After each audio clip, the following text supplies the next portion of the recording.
کہ انسان کی جو شخصیت ہے اس کی جو تشکیل ہوتی ہے اس میں جو اس کی شخصیت کے 3 کانسٹیچوئنٹس یا اس کے 3 پہلو بڑا اہم کردار ادا کرتے ہیں۔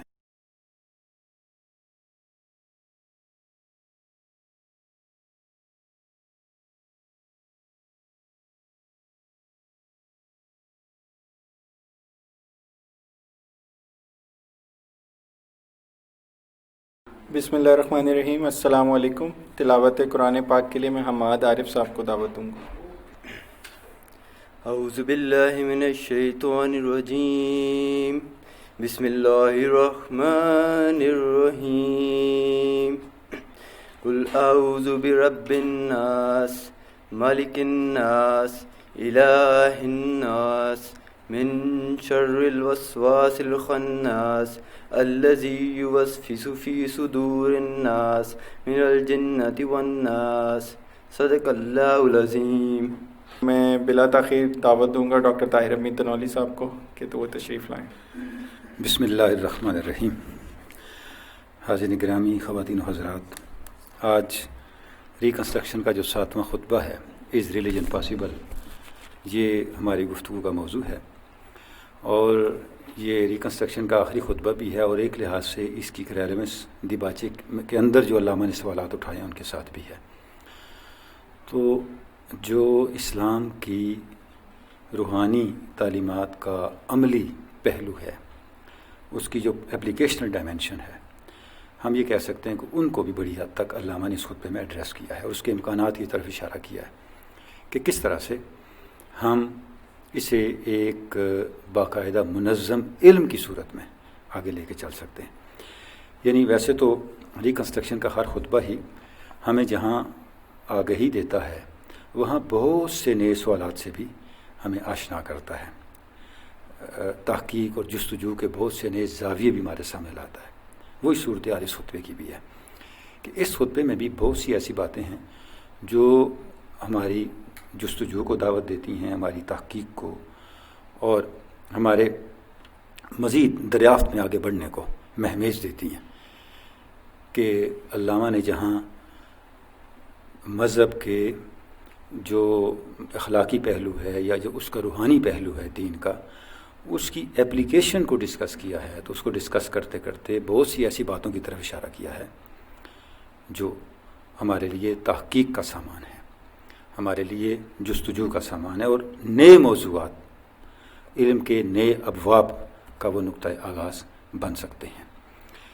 جب علامہ نے اس خطبے میں اپنی گفتگو کا آغاز کیا تو آغاز تصوف کے 3 معروف تصورات کے ساتھ کیا کہ مذہبی زندگی کے مدارج کیا ہیں۔ ان مدارج کو بیان کرتے ہوئے علامہ یہ فرماتے ہیں کہ جب بھی مذہبی زندگی کے ادوار کا ہم جائزہ لیتے ہیں یا ان کے ادوار کو سمجھنے کی کوشش کرتے ہیں تو 3 فیزز ہمارے سامنے آتے ہیں۔ یعنی ایک مذہبی فرد کی جو زندگی ہے، اس کا جو سفر ہے دین پر کار فرما ہونے کا، دین پر کار بند ہونے کا اور دین پر عمل پیرا ہونے کا جو اس کا سفر ہے، جب ہم اس کا تجزیہ کرتے ہیں، اس کو سمجھنے کی کوشش کرتے ہیں تو 3 فیزز ہیں اس کے جو ہمارے سامنے آتے ہیں۔ سب سے پہلا فیتھ ہے، اس کے بعد تھاٹ ہے اور اس کے بعد ڈسکوری ہے۔ اب یہ فیتھ، تھاٹ اور ڈسکوری، یہ 3 مراحل ہیں، اور اگر آپ تصوف کو دیکھیں، روحانیت کو دیکھیں، تو تصوف اور روحانیت کا سفر بھی بنیادی طور پہ انہی 3 مراحل سے گزرتا ہوا ہمیں نظر آتا ہے۔ اگر ہم اردو میں اس کا ترجمہ کرنا چاہیں تو فیتھ کو ہم ایمان کہہ سکتے ہیں، اعتقاد کہہ سکتے ہیں، تھاٹ کو فکر کہہ سکتے ہیں، اور ڈسکوری کو معرفت کہہ سکتے ہیں، کشف کہہ سکتے ہیں۔ تو ان مراحل سے گزر کر ایک جو فرد ہے، جو دین پر کاربند فرد ہے، اس کا سفر مکمل ہوتا ہے۔ اچھا، اب جب آپ ان تینوں چیزوں کو دیکھتے ہیں تو ان کا ایک تعلق بنتا ہے انسان کی شخصیت کے ساتھ، کہ انسان کی جو شخصیت ہے اس کی جو تشکیل ہوتی ہے اس میں جو اس کی شخصیت کے 3 کانسٹیچوئنٹس یا اس کے 3 پہلو بڑا اہم کردار ادا کرتے ہیں۔ ان میں ایک جذبہ ہے، ایک ادراک ہے اور ایک ارادہ ہے. یعنی یا تو انسانی شخصیت کو، اس کے جملہ محاسن کو، اس کے جملہ اوصاف کو، اس کے اوصاف حمیدہ کو، اس کی اخلاقی جو قوت ہے، اس کی جو مورل اسٹرینتھ ہے، اس کو شیپ کرتے ہوئے اس کی شخصیت کو یا تو جذبہ ڈرائیو کر رہا ہوتا ہے یا ادراک اس کو لے کے چل رہا ہوتا ہے یا ارادہ لے کے چل رہا ہوتا ہے. یہ تینوں چیزیں انسانی شخصیت میں کار فرما ہوتی ہیں، لیکن جیسے جیسے انسان کا مزاج مختلف ہوتا ہے، ہر شخص کا ایک اپنا مزاج ہے، اپنی افتاد طبع ہے، اپنا ذوق ہے، اسی طرح ہر شخص کے جذبے، اس کی افتاد طبع، اس کے ذوق کے مطابق ان تینوں میں سے کوئی نہ کوئی پہلو اس کی شخصیت پہ غالب ہوتا ہے. اب چونکہ علامہ نے بات اس سے شروع کی ہے فیتھ اور اس کے بعد جو ہے تھاٹ اور ڈسکوری سے، تو تھوڑا سا میں اس پہ چاہوں گا کہ ہم انسانی شخصیت کے ان تینوں پہلوؤں کو ذرا ڈسکس کر لیں، چونکہ تصوف کا جو جتنا سٹرکچر کھڑا ہے، تربیت کا جو نظام ہے، وہ بنیادی طور پر انسانی شخصیت کے یا انسانی نفسیات کے انہی تینوں پہلوؤں کو فوکس کر کے وہ پورا نظام تربیت جو ہے وہ آگے بڑھتا ہے. جب کسی شخصیت کے اندر جذبے کا پہلو غالب ہوتا ہے تو اس کی افتاد طبع مائل با عشق ہوتی ہے. جب کسی شخصیت میں ادراک کا پہلو غالب ہوتا ہے تو اس شخصیت کے اندر جو چیز غالب ہوتی ہے وہ علم ہوتا ہے، جستجو ہوتی ہے، جاننے کی طلب ہوتی ہے. اور جب کسی شخصیت پر ارادے کا پہلو غالب ہوتا ہے تو اس شخصیت میں عمل کا داعیہ بہت غالب ہوتا ہے. عمل کا جو اس کا پہلو ہے وہ بہت زیادہ فنکشنل ہوتا ہے. جو روحانی اسلام کا جو تصوف ہے اس میں جتنے سلاسل بنے ہیں، یعنی ایک تو شروع کا زمانہ تھا جب تصوف فارمیٹیو فیز میں تھا، جیسے جیسے یہ تصوف آگے چل کے منظم ہوا تو جتنے سلاسل وجود میں آئے وہ سلاسل پرائمریلی اپنے وابستگان کی افتاد طبع کے مطابق کسی نہ کسی اصول کی پیروی کرتے ہوئے ان کی تربیت کا نظام وضع کرنے کے تحت مرتب ہوتے چلے گئے، اور اس طرح کئی سلاسل تصوف کے اندر وجود میں آ گئے. وہ سلاسل جنہوں نے جذبے کو فوکس میں کیا وہ نسبت عیسوی کے سلاسل کہلائے، اور وہ سلاسل جنہوں نے ادراک کے پہلو کو فوکس کیا وہ نسبت ابراہیمی کے سلاسل کہلائے، اور وہ سلاسل جنہوں نے ارادے کے پہلو کو غالب کیا، اس کو فوکس کیا، وہ نسبت موسوی کے حامل سلاسل کہلائے. یعنی صوفیاء کا اس پہ اتفاق ہے کہ ہر جو مسٹک ہوتا ہے وہ کسی نہ کسی پیغمبر کی نسبت کو لے کے چل رہا ہوتا ہے، کسی نہ کسی پیغمبر کے اسلوب کو لے کے چل رہا ہوتا ہے. اور جب یہ تینوں سلاسل، یہ تینوں نسبتیں میچیور ہو جاتی ہیں، پرفیکشن کی طرف بڑھتی ہیں، تو انسان کے اندر اس کا جذبہ، اس کا ادراک اور اس کا ارادہ جب تینوں آئیڈیلی فنکشنل کرنے لگیں تو جس نسبت پہ یہ جب پہنچتے ہیں اس کو نسبت محمدی کہتے ہیں. یعنی نسبت محمدی وہ ہے جس میں انسانی شخصیت کے یہ تینوں پہلو بدرجہ کمال جو ہیں وہ فنکشن کر رہے ہوں، پرفارم کر رہے ہوں، اور اس کی ذات کے ارتقاء کے اندر اس کو آگے لے کے چل رہے ہوں. اب ضروری نہیں کہ کوئی شخص اس درجے پہ پہنچے کہ اس کے یہ ساری نسبتیں میچور ہوتے ہوتے نسبت محمدی تک وہ چلی جائیں. یعنی یہ عین ممکن ہے کہ کوئی ایک ہی نسبت پہ ساری زندگی گزار دے، کوئی دو پہ گزار دے، اور کوئی پہلے لمحے سے ہی سارے اپنے ان ذات کے پہلوؤں کو لے کے آگے بڑھ رہا ہو. جب آپ ادھر آتے ہیں، اب آپ دیکھیں کہ علامہ نے جس طرح اشارہ کیا کہ فیتھ کو جب آپ دیکھتے ہیں تو اس کا تعلق جا کے بنتا ہے انسان کے جذبے کے ساتھ. جب فکر کی بات، اگلا فیز ہے فکر، تھاٹ، اس کا بنتا ہے جا کے ادراک کے ساتھ، اور پھر ہے ڈسکوری، جب آپ کے اوپر حقیقت کا انکشاف ہو جاتا ہے. جب حقیقت کا انکشاف ہو جاتا ہے، جب آپ کو معرفت مل جاتی ہے، تو یہ پھر متاثر کرتا ہے آپ کے طرز عمل کو. یعنی آپ کی پوری ذات جو ہے وہ ایک میٹامورفوسس سے گزرتی ہے، ایک تبدیلی سے گزر رہی ہوتی ہے۔ تو یہ 3 مراحل بیان کر کے بنیادی طور پہ علامہ نے جو تصوف کا ایک منہج تربیت ہے، ہم یہ کہہ سکتے ہیں، اس منہج تربیت کو چند الفاظ میں سمو کے ہمارے سامنے رکھ دیا ہے۔ اچھا، اگر آپ قومی زندگی کو دیکھیں تو یعنی تصوف کی یہ جامعیت ہے، اور اس طرف علامہ نے اپنے پی ایچ ڈی کے تھیسز میں the development of meta physics میں لکھا ہے کہ انسانی نفسیات اور انسانی معاشرے کی جو اصل اساس ہے اس کو جتنا تصوف نے سمجھا، بڑے صوفیاء نے جو اساتذہ تھے، اتنا اسلامی سوسائٹی کے کسی دوسرے طبقے نے نہیں سمجھا۔ یعنی آپ دیکھیں کہ آپ کی پوری سوسائٹی جو سوشل سٹرکچر ہے وہ انہی 3 پہلو جو ہماری ذات کے ہیں ان کے ساتھ آگے بڑھ رہا ہوتا ہے۔ یعنی ہماری قومی زندگی میں جب ہم اپنے ڈیولپمنٹ کو دیکھتے ہیں تو جتنے ایستھیٹکس سے متعلق چیزیں ہیں، جتنے فنون لطیفہ ہیں، شاعری یا لٹریچر ہے، یہ سارا جذبے کی کریشن ہے۔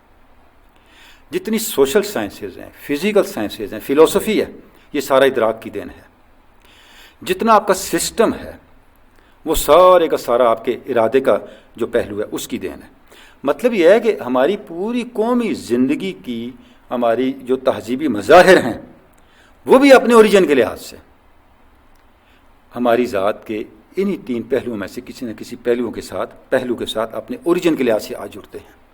اس کا مطلب یہ ہے کہ سوسائٹی کے اندر ان 3 پہلوؤں کی، فرد کے ان 3 پہلوؤں کی تطہیر کا جو عمل ہے، ان 3 پہلوؤں کے تزکیے کا جو عمل ہے، اور ان 3 پہلوؤں کی تہذیب کا جو عمل ہے، اس نے آپ کی پوری قومی زندگی کے وجود کو متاثر کرنا ہے۔ اس لیے علامہ نے تصوف کے اس کردار کو بارہا اپریشیٹ کیا اور بیان کیا۔ تو اب یہاں جب آپ علامہ اس بات کو شروع کرتے ہیں تو ہمیں یہ سمجھنا ہے کہ یہ تینوں جو مراحل ہیں ان کا تعلق فرد کے ساتھ ہے۔ یہ بڑا امپورٹنٹ ہے کیونکہ یہاں تھوڑا سا مغالطہ بھی درپیش ہوتا ہے کہ اگر مذہبی زندگی کے یہ 3 مراحل ہیں کہ پہلا مرحلہ جو ہے وہ فیتھ کا مرحلہ ہے، دوسرا مرحلہ جو ہے وہ تھاٹ کا ہے، اور تیسرا ڈسکوری کا ہے، تو اب ہم کس مرحلے سے گزر رہے ہیں؟ تو اس سے پھر ایک کنفیوژن جنم لیتی ہے۔ حالانکہ اس سے مراد ایک فرد کی زندگی کے اندر جو اس کا ایک روحانی ارتقاء، اس کا دینی ارتقاء اور دین پہ کاربند ہونے کے لحاظ سے اس کی ذات کا جو ارتقاء ہے، اس کے مراحل کو علامہ یہاں بیان کر رہے ہیں کہ ایک فرد اپنے دینی جو اس کا سفر ہے دین پہ کاربند ہونے کا، اس سفر کے دوران وہ ان مراحل سے گزرے گا۔ اولاً تو وہ دینی حقائق کو ایک فیتھ کے طور پہ قبول کرے گا، لیکن جب وہ اس فیتھ کے بنیادی تقاضوں کو پورا کرے گا تو کیا ہوگا کہ وہ ایک تھاٹ میں ڈالیں گے، اس کے لیے ایک طرح کی اویئرنیس لے کے آئیں گے، اس کے لیے ایک طرح کا شرح صدر لے کے آئیں گے۔ وہ شرح صدر جب اس کے مشاہدات میں آئے گا، اس کے تجربات میں آئے گا، تو یہ اس کے لیے پھر معرفت کا سبب بنے گے، اور معرفت کی منزل پر پہنچنے پر اس کے اوپر جو دین کی حقیقت ہے اور جو دین کے میٹا فزیکل فیکٹس ہیں، مابعد و طبیعتی حقائق ہیں، جن کا احاطہ حواس نہیں کر سکتے، عام عقل نہیں کر سکتی، وہ اس کے لیے معمول کے حقائق بن جائیں گے۔ اچھا، اب یہاں علامہ جو ایک مثال بیان کرتے ہیں یہاں کہ جب انسانی خودی، انسانی شعور حقیقت کی اس قربت تک پہنچتا ہے تو پھر کس طرح سے اس کی ذات کے اندر ایک تبدیلی آتی ہے۔ تو وہاں وہ اپنے والد گرامی کا قول نقل کرتے ہیں کہ ایک صوفی کا قول ہے، علامہ یہاں یہ کہہ رہے ہیں کہ مسلم مسٹک کا قول ہے کہ قرآن حکیم کو اس وقت تک سمجھنا ممکن نہیں جب تک وہ پڑھنے والے پر اسی طرح نازل نہ ہو رہا ہو جس طرح ذات رسالت مآب پر تھا۔ اب یہ پرائمریلی یہ جو واقعہ علامہ آگے شعر بھی انہوں نے لکھ دیا ہے بال جبریل کا، یہ ان کے والد گرامی کی نصیحت ہے ان کو۔ علامہ نے خود بیان کیا کہ میں جب قرآن مجید پڑھتا مجھے دیکھتے میرے والد گرامی، تو کہ جب میرے والد گرامی مجھے قرآن مجید پڑھتا ہوا سنتے دیکھتے تو فرماتے کہ تمہیں پتہ ہے قرآن مجید کیسے پڑھتے ہیں؟ تو میں کہتا جی بالکل پتہ ہے، میں پڑھ رہا ہوں، لیکن وہ میرے اس جواب کے باوجود مجھے یہ کہتے نہیں تمہیں ابھی نہیں پتہ قرآن مجید کیسے پڑھا جاتا ہے، میں تمہیں بتاؤں گا کہ قرآن مجید کو پڑھنے کا طریقہ کیا ہے۔ تو جب میں نے ان کے بار بار اس طرح کے اصرار پہ میں نے ایک دن ان سے پوچھا کہ آپ ارشاد فرمائیں قرآن مجید کیسے پڑھا جاتا ہے، تو انہوں نے مجھے بتایا کہ بیٹا قرآن مجید اس وقت تک آپ کو سمجھ نہیں آئے گا جب تک تم اس کو اس طرح نہ پڑھو گویا تم پر ہی یہ نازل ہو رہا ہے، یعنی ذات خداوند براہ راست تم سے ہم کلام ہے، تم سے مخاطب ہے۔ اور بال جبریل میں علامہ نے اس بات کو بیان کیا کہ تیرے ضمیر پر نہ ہو جب تک نزول کتاب، گرا کشا ہے نہ راضی نہ صاحب کشاف، یعنی تفسیریں اور علوم تمہیں قرآن مجید کے معنی سے آشنا نہیں کر سکتی جب تک تم خود قرآن حکیم کے ساتھ جو ہے وہ ہم کلامی نہ شروع کر دو، اس وقت تک تمہیں قرآن مجید کا معنی سمجھ نہیں آ سکتا۔ تو یہ ایک ارتقاء کا سفر ہے، حقیقت کی قربت کو پانے کا سفر ہے، جس کا نتیجہ یہ ہوتا ہے کہ اسے ہم کلامی کا شرح ملتا ہے حقیقت کے ساتھ، اور اس کے اوپر پھر وہ حقائق کھلتے ہیں۔ اچھا، اس کے بعد علامہ اس بات کو جب آگے لے کے چلتے ہیں، چونکہ بات یہ ہو رہی ہے کہ کیا مذہب کا امکان موجود ہے، تو یہاں علامہ ایک بالکل نئی بات کرتے ہیں جس کی طرف میں نے شروع میں اشارہ کیا کہ اس خطبے کے اندر بہت سے ایسے معاملات ہیں جو ہمارے لیے علوم کے نئے ابواب کی حیثیت رکھتے ہیں۔ تو یہاں علامہ فرماتے ہیں کہ اس وقت سائنس کی جو ڈیولپمنٹ ہو چکی ہے اس کی روشنی میں ایک نئی الہیات کو تشکیل دیا جا سکتا ہے۔ وہ سائنس کی ڈیولپمنٹ کیا ہے؟ وہ یہ کہ جو میٹر ہے یہ فی الاصل ویوز آف لائٹ پر مشتمل ہے، یا کائنات جو ہے وہ ایک فکر کا عمل ہے، یا زمان مکان سے متعلق، یا ہیزنبرگ کا جو پرنسپل آف انسرٹینٹی ہے، یعنی مادیت کی جو بالکل ایک نئی تعبیر کر دی آج کی سائنسز نے، مادیت پر آج کی فزکس نے خود زد لگائی ہے اور اس مادی اساس کو پامال کر دیا ہے، پاش کر دیا ہے، تو بالکل ایک کائنات کا نیا تصور ڈیولپ ہو رہا ہے۔ تو اس کو پیش نظر رکھتے ہوئے ہم اثر نو ایک نئی الہیات کو تشکیل دے سکتے ہیں۔ اب یہ کیسے دے سکتے ہیں، ظاہر ہے کہ ایک الگ سے پورا ایک سبجیکٹ ہے جس پہ ہمیں سوچنے کی ضرورت ہے، جس پہ ہمیں غور کرنے کی ضرورت ہے، کیونکہ وہ علم الکلام جو اس دور کے سوالات کا جواب دینے کے لیے تشکیل دیا گیا تھا، ظاہر ہے وہ تو ارریلیونٹ ہو گیا، نہ وہ سوالات رہے اور نہ ان کے لیے پیش کیے جانے والے جوابات ریلیونٹ رہے۔ آج کے سوالات بھی مختلف ہیں اور آج کے جوابات بھی اسی طرح ہمیں ڈھونڈنے ہوں گے، اسی طرح تلاش کرنے ہوں گے کہ آج کے سوالات جن علوم کی طرف سے سامنے آ رہے ہیں ان علوم کو ہی انسٹرومنٹ بناتے ہوئے، جیسا علامہ یہاں اشارہ دے رہے ہیں کہ ہم ایک نئی تھیالوجی، ایک نیا جو ہے علم الالہیات تشکیل دے کے ہم اس سوال کا جواب دے سکتے ہیں۔ اچھا، اس کے بعد پھر علامہ یہ فرماتے ہیں کہ یہاں حضرت شاہ اکبر کا ذکر بھی علامہ نے کیا ہے، اور اس کو اساس بناتے ہوئے علامہ ہمیں یہ بتا رہے ہیں کہ کس انداز سے ہم ایک نئی تھیالوجی کو جو ہے وہ ہم آگے لا سکتے ہیں۔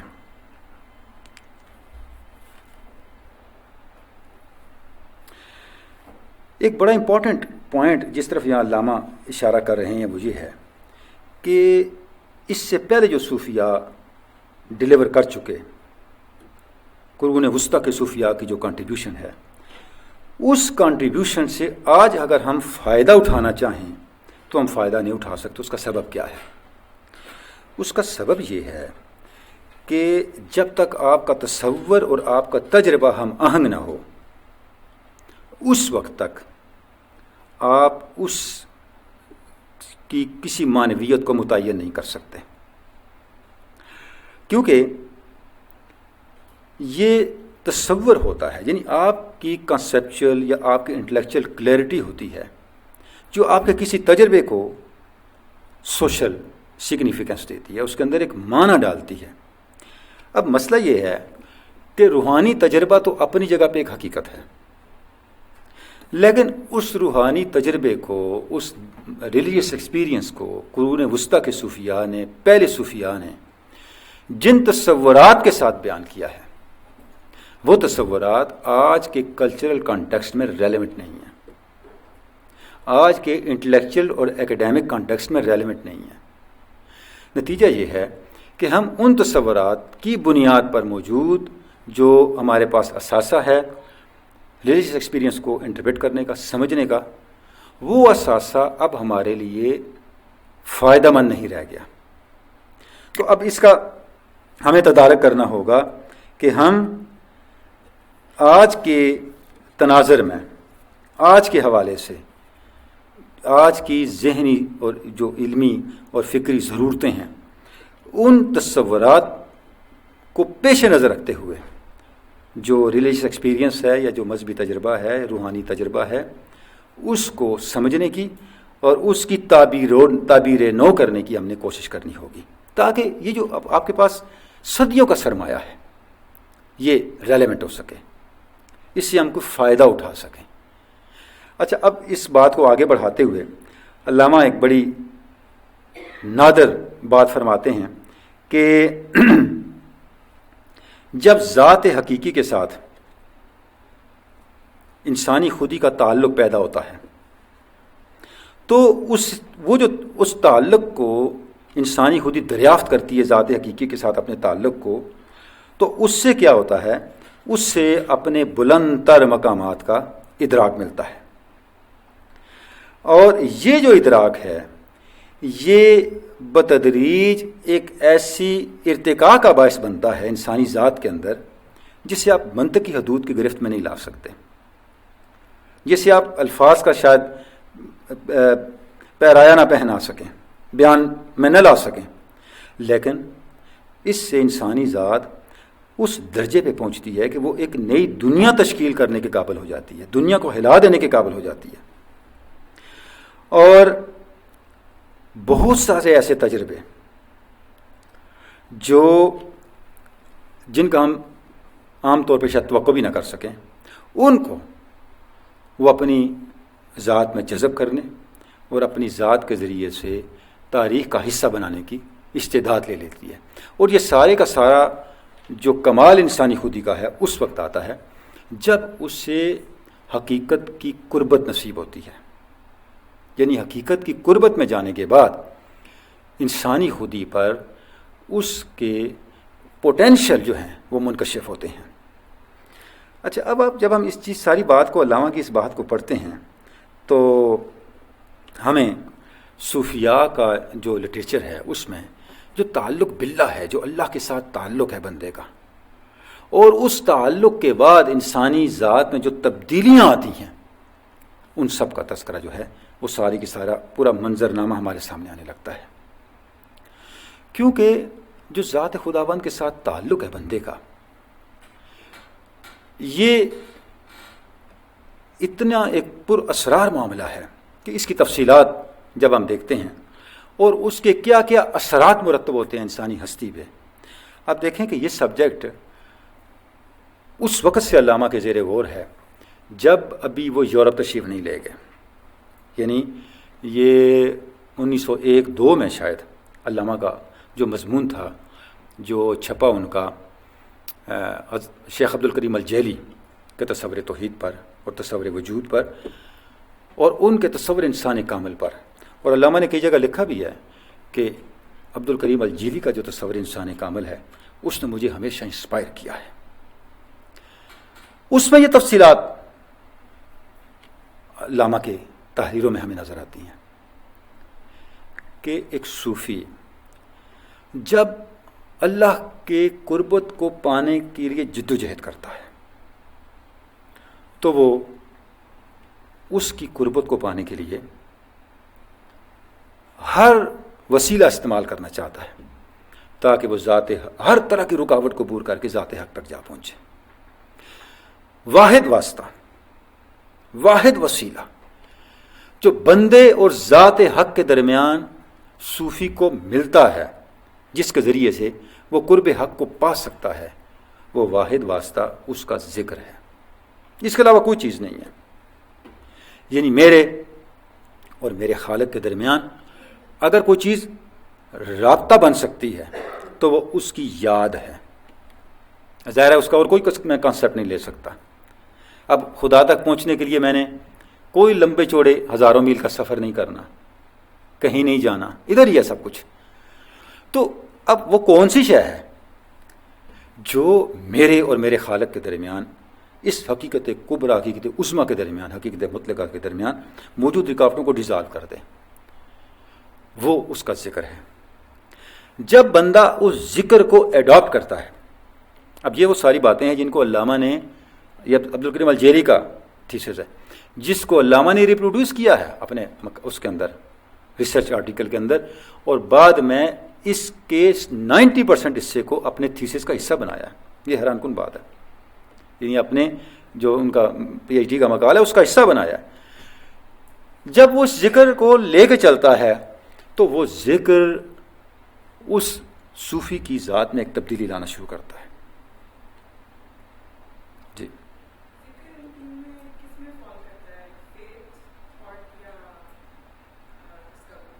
ہاں جی بالکل، آپ نے یہ جو سوال کر دیا کہ ان تینوں میں سے ذکر کہاں فعال کرتا ہے، جب آپ ذکر کی حیثیت کو اور صوفیاء کے ہاں ذکر کے معمولات کو دیکھتے ہیں تو ذکر ان تینوں میں فعال کرتا ہے، with a difference of degrees of impact and consequences، تینوں میں فعال کرتا ہے۔ ہاں جی، ذکر سے مراد میں عرض کرتا ہوں جی۔ اب یہی کہ ذکر سے مراد کیا ہے، دیکھیں ذکر بنیادی طور پہ اس کا تصور ہے، ذات حق کا تصور۔ اب ذات حق کا تصور شتر بے مہار یا بے کیف بغیر کسی حدود و قیود کے نہیں ہوگا، اس کو آپ نے کسی ڈسپلن کے اندر اس کا تصور کرنا ہوگا۔ وہ ڈسپلن طے ہے،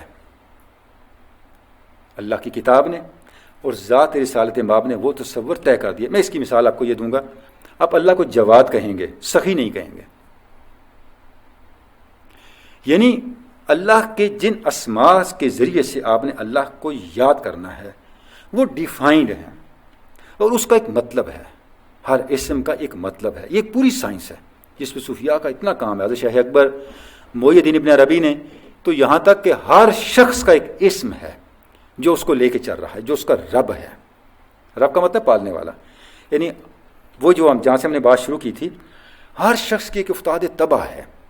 ہم نے تو یہ بات کی تھی نا کہ وہ افتاد طبع آپ کو کسی نظام تربیت سے جا کے جوڑتی ہے، عیسوی سے، موسوی سے، ابراہیمی سے یا محمدی سے۔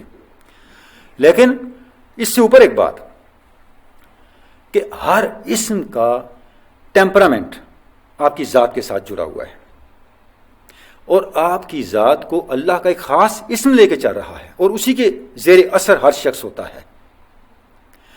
اب یہ جو اسماء ہیں یہ ڈیفائنڈ ہیں، یعنی اس لیے صوفیاء کہتے ہیں کہ اللہ کے اسماء توفیقی نہیں ہیں، توقیفی ہیں، یعنی وہ ڈیفائنڈ ہے۔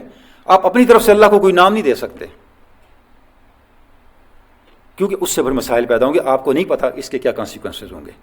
تو وہی بات کہ جب بندہ، جب صوفی اللہ کا ذکر کرتا ہے تو وہ ذکر اس کے اندر ایک تبدیلی کا آغاز کا باعث بنتا ہے۔ سر جو آپ نے بات کی کہ اللہ کا جو اسماء ہیں، اللہ کا ذکر کے طریقے وہ ڈیفائن ہے۔ ابھی جو ویسٹرن یا جو ایک ماڈرن موومنٹ ہے وہ کہتے ہیں کہ بلیو ان نو، ہم کسی اسٹرکچرڈ ریلیجن کے اندر بلیو نہیں کرتے، ہم اسپرچویلٹی میں کرتے ہیں۔ تو سر دیکھیں آپ کو سامنے اس پوائنٹ کو ایکسپینڈ کریں کہ کیوں ڈیفائن ہونا کیوں ضروری ہے؟ دیکھیں جی، بات یہ ہے جب کوئی شخص اپنے لیے خود ہی امیبا کی طرح کا بے حیت بے شکل نظام طے کرے گا تو اس کی منزل بھی پھر اس طرح بے شکل بے حیت ہی رہے گی۔ یہ تو طے ہے کہ کائنات میں کسی چیز کو آپ انسٹرکچرڈ نہیں لے سکتے۔ کوئی یہ کہہ سکتا ہے بھی میں انسٹرکچرڈ بایولوجی میں بلیو نہیں کرتا، میں انسٹرکچرڈ میتھمیٹکس میں بلیو نہیں کرتا، اس کو کوئی نہیں کہے گا۔ واحد ریلیجن ہے جہاں پہ ہمارا زور چلتا ہے جی انسٹرکچر میں اسپرچولیٹی میں بلیو کرتا ہوں، اور اس میں اسٹرکچر اسپرچولیٹی میں بلیو نہیں کرتا۔ دیکھیں یہ بنیادی طور پہ نفس کا ایک دھوکہ ہے۔ اسٹرکچر اسپرچولیٹی کا مطلب کہ آپ نے کچھ چیزیں چھوڑنی ہیں، وہ چھوڑنا نہیں چاہتے، اور قرآن مجید نے اس کی طرف پہلے اشارہ کر دیا ہے، وَلَا تُطِعْ مَنْ أَغْفَلْنَا قَبْلَهُ عَنْ ذِكْرِنَا، اس شخص کے پیچھے مت چلیں جس کے دل کو ہم نے اپنے ذکر سے غافل کر دیا، وَكَانَ أَمْرُهُ فُرُطًا، اس کی لگامیں اس کی خواہش نفس کے ہاتھ میں ہیں۔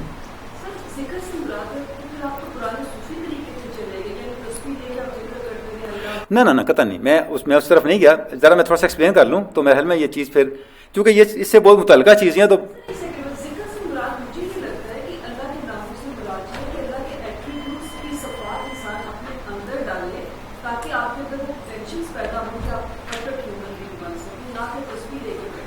میں اس طرف آ رہا ہوں جناب. دیکھیں بات یہ ہے کہ ذکر تسبیح کا محتاج نہیں ہے.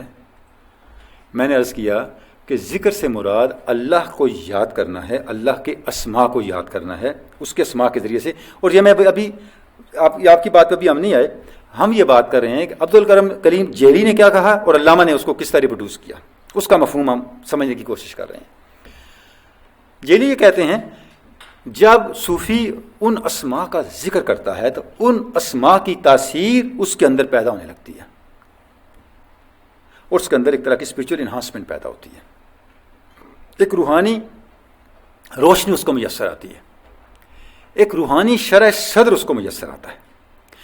اور وہ روحانی شرح صدر بدلتے بدلتے اس کے رویے کو، اس کے نقطہ نگاہ کو اس کائنات کے بارے میں، اس کے تصورات کو تبدیل کرنے لگتا ہے. یہ جو آپ کہہ رہے ہیں نا کہ اللہ کا ذکر ایک انسان کے اندر اللہ کی صفات پیدا کر دیں، دیکھیں ہم بہت لوسٹ لیول پہ، ہم سوشل لیول پہ یہ بات کر رہے ہوتے ہیں کہ اللہ رحیم ہے، ہمیں بھی رحم ہونا چاہیے، اللہ کریم ہے، ہمیں بھی دوسروں سے اس نے سلوک کرنا چاہیے. اٹ از کریکٹ، یہ درست ہے. لیکن صوفیاء کی اپروچ اس سے کہیں آگے ہے، وہ اس سے کہیں آگے ہے. اب جس وقت یہ سارا ذکر آپ کے اندر ایک اثر مرتب کر رہا ہوتا ہے، اس وقت وہ آپ کے اندر ایک تبدیلی لے کے آ رہا ہوتا ہے، آپ کی ذات کے اندر ایک تبدیلی آ رہی ہوتی ہے، اور اس کا نتیجہ یہ نکلتا ہے کہ آپ کا اوپینین، آپ کی رائے، آپ کا تصور کائنات، وہ سب کچھ بدل رہا ہوتا ہے اور وہ امپیکٹ کے ساتھ بدل رہا ہوتا ہے. آپ دیکھیں ایک صوفی میں اور ایک عام آدمی میں کیا فرق ہوتا ہے؟ ظاہر کوئی فرق نہیں ہوتا، وہ بھی ہماری طرح کھاتا پیتا ہے، سب کچھ ہے. تو اس کو ایج کیا حاصل ہے؟ ہر اس کی اپروچ کے اندر کوئی ایسا غیر معمولی فرق تو ہے نا جو ہم لیک کرتے ہیں، وہ کہاں سے آتا ہے؟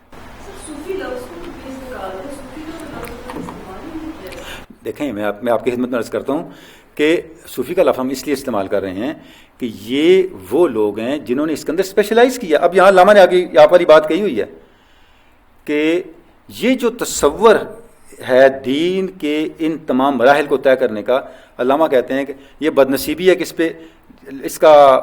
اس کی تفہیم تصوف کے عنوان کے تحت ہوتی ہے اور تصوف کا نام لیتے ہیں ہم بدک جاتے ہیں. یہ بات اس خطبے میں آئی ہے، آپ نے پڑھی ہوگی. اور کشف المعجوب میں علی اجویر نے لکھا ہے ایک جگہ کہ اگر کسی کو تصوف کا انکار ہے تو کوئی بات نہیں، انکار کر دینا چاہیے، اور تصوف کے محاسن کا انکار ہے تو یہ بڑا قابل فکر بات ہے. اس پہ پھر سوچنا ہوگا کہ وہ جو محاسن پیدا کرتا ہے، جو فیچرز لے کے آتا ہے انسانی شخصیت کے اندر، جو کمالات لے کے آتا ہے، اصل سبجیکٹ تو وہ چاہے عنوان آپ جو مرضی دے دیں، عنوان کی بات نہیں ہے.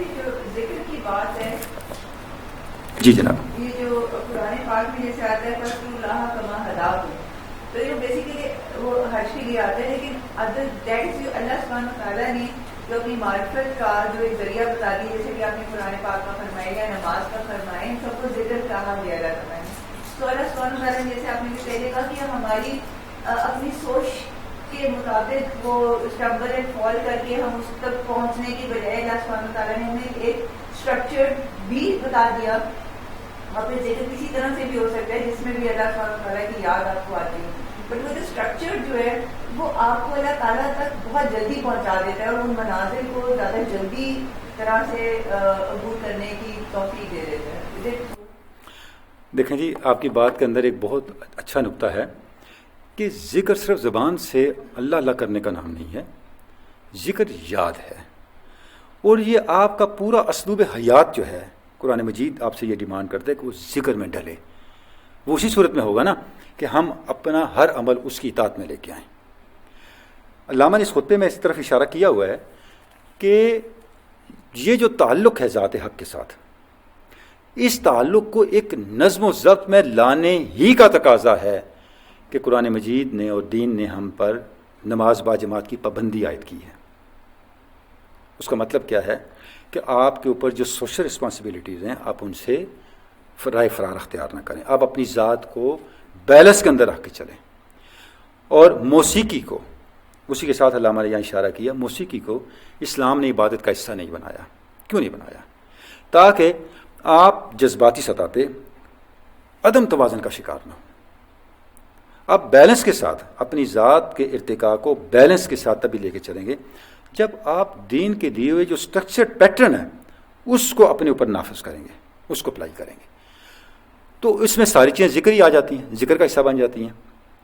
لیکن جو ایک حقیقت مطلقہ کے ساتھ تعلق کا معاملہ ہے, جو عرفان ذات حق کا معاملہ ہے, ظاہر ہے وہ اسماء کے ذکر کے ساتھ ہی متعلق ہے. کیونکہ دیکھیں ہر عمل کا اپنا ایک اثر ہے, اس کا ایک اپنا نتیجہ ہے, اور ہر عمل کی اپنی اس ڈومین کے اندر ناگزیریت ہے, اس کو آپ اوائڈ نہیں کر سکتے.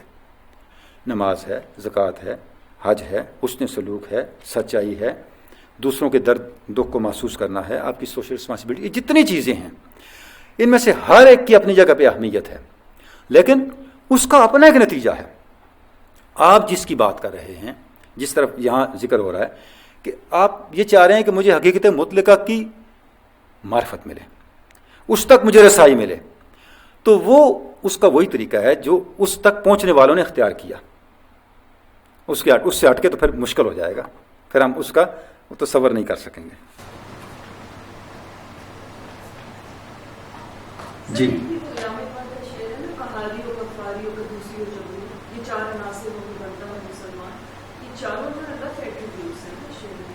بالکل ٹھیک ہے جی. دیکھیں یہ بات یہ ہے کہ جیسے آپ نے خود ہی پہلے کہہ دیا کہ بندہ مومن تو تمام صفات الہیہ کو بتدریج تخلق و باخلاق اللہ کے تحت اپنی ذات کا حصہ بنانے کے لیے جد و جہد کرتا رہتا ہے. ان میں سے 4 یہ بھی ہیں.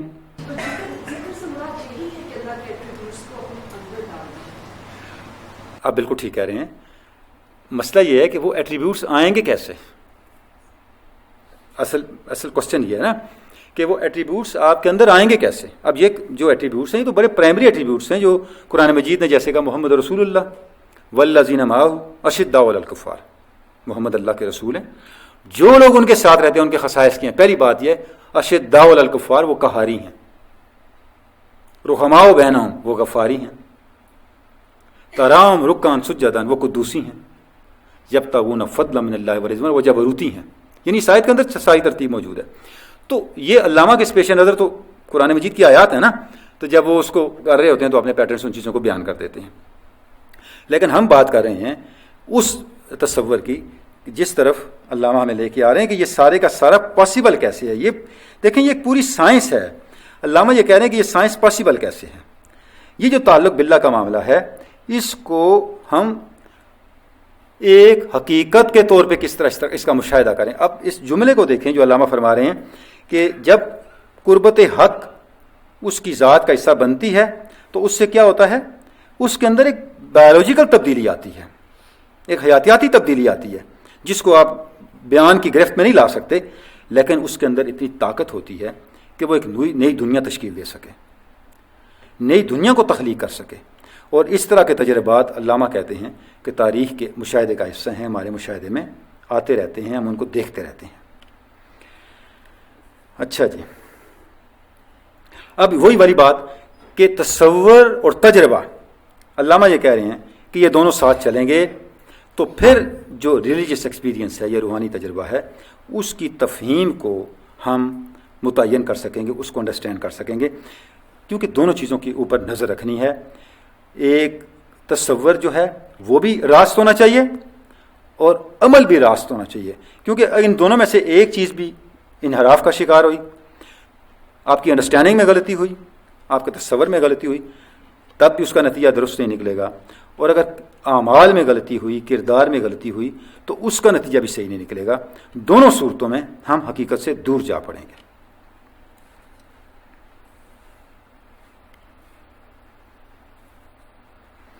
اب علامہ یہاں ایک اور سوال ہمارے لیے رکھ رہے ہیں.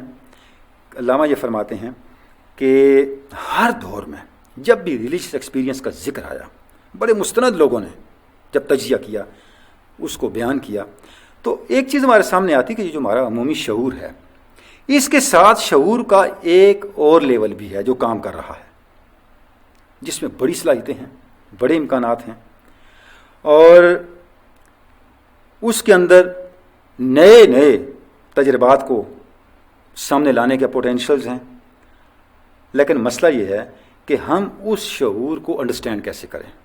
اگر اس شعور تک ہماری رسائی ہو جائے تو پھر مذہب کے امکان کے بہت سے سوالات کے جوابات ہمیں یہاں میسر آ جائیں.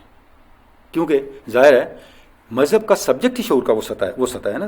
جو مذہب کا روحانی پہلو ہے، جس کو آپ تصوف کا عنوان دیں، فقر کا عنوان دیں، کوئی بھی عنوان دیں، اس کا سبجیکٹ ہی شعور کا وہ پہلو ہے. تو جب ہم اس شعور کے پہلو کو پا لیں، اس تک ہماری گرفت ہو جائے، رسائی ہو جائے، تو اس کا نتیجہ کیا ہے؟ پھر یہ جو سوال ہے کہ کیا از ریلیجن پاسبل اور ناٹ، تو یہ سوال علامہ کہتے ہیں خود بخود ہی ختم ہو جائے گا.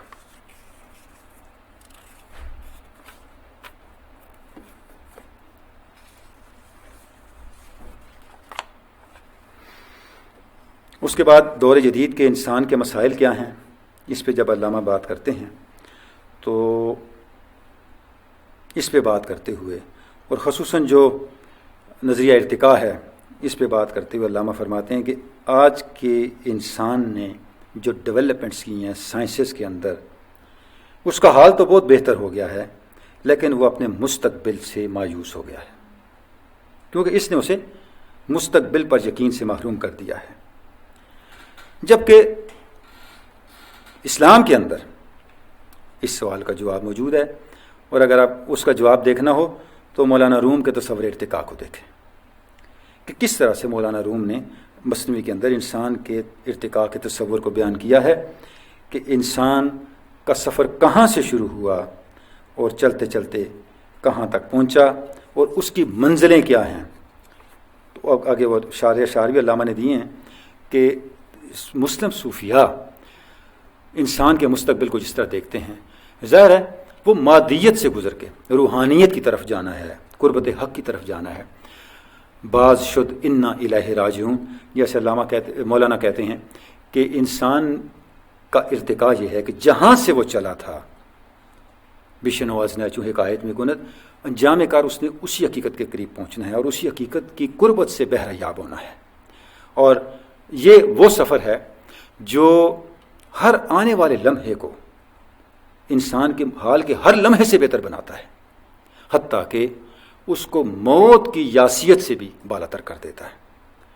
تو اب علامہ کہتے ہیں کہ اس مغرب کے اندر یا آج کے جو جدید انسان ہے، سائنسیت کا مارا ہوا، اس نے جس ارتقاء کے نتیجے میں جس مایوسی کا سامنا کیا، اس کا حل کچھ نہ کچھ نقشے نے کرنے کی کوشش کی ہے.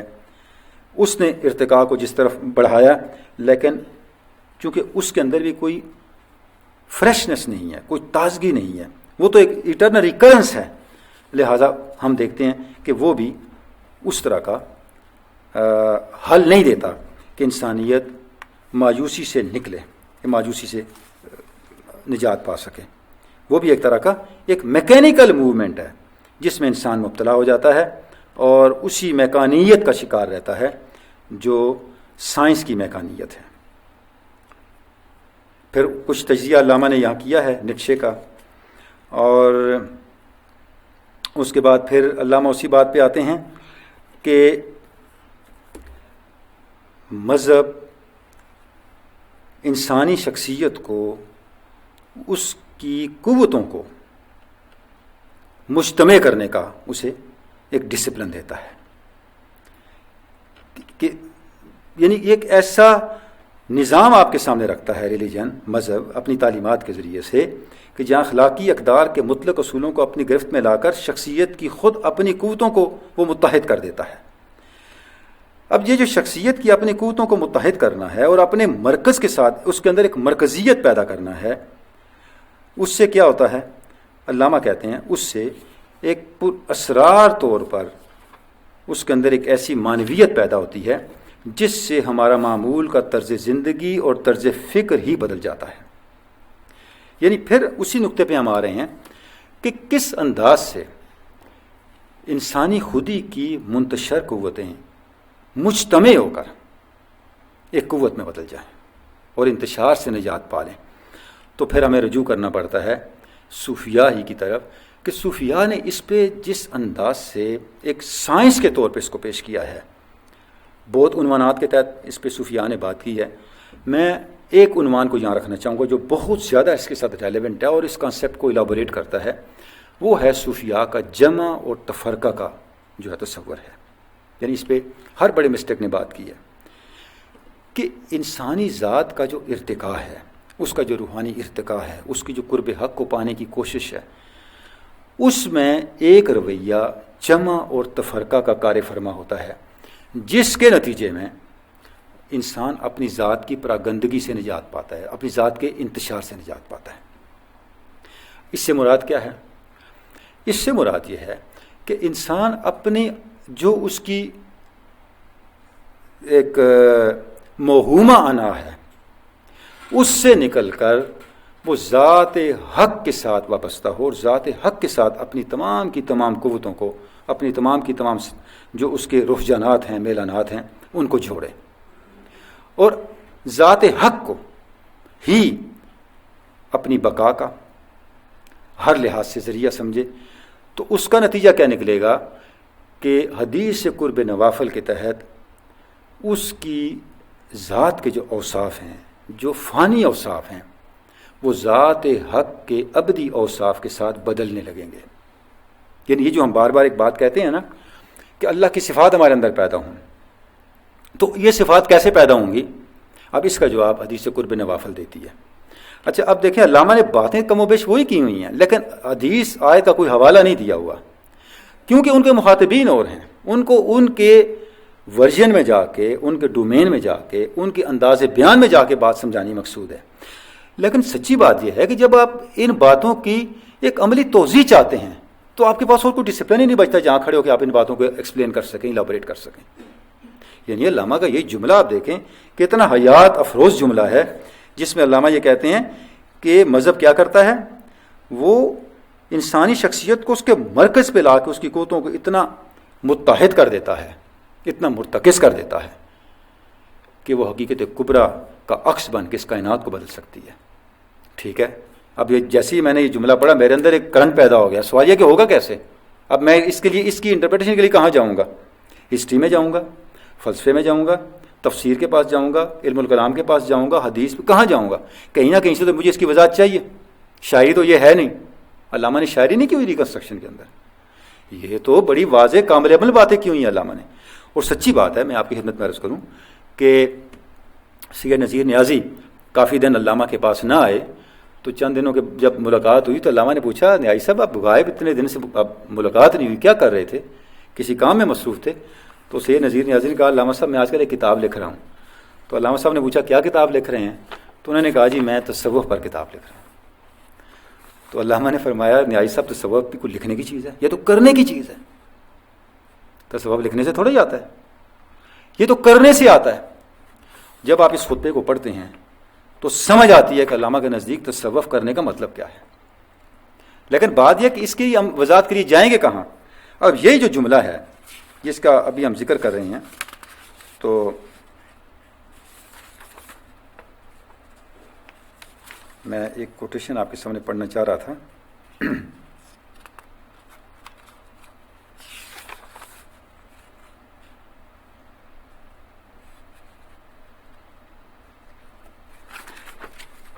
یہ جمع اور تفرقہ کا جو میں نے آپ کے سامنے ذکر کیا، یعنی اس بات کو کہ ابدال جیسے اصطلاح ہے صوفیاء کے ہیں، ابدال کا مطلب یہ ہے کہ اپنے اوصاف کو ذات حق کے اوصاف کے ساتھ بدل دینا.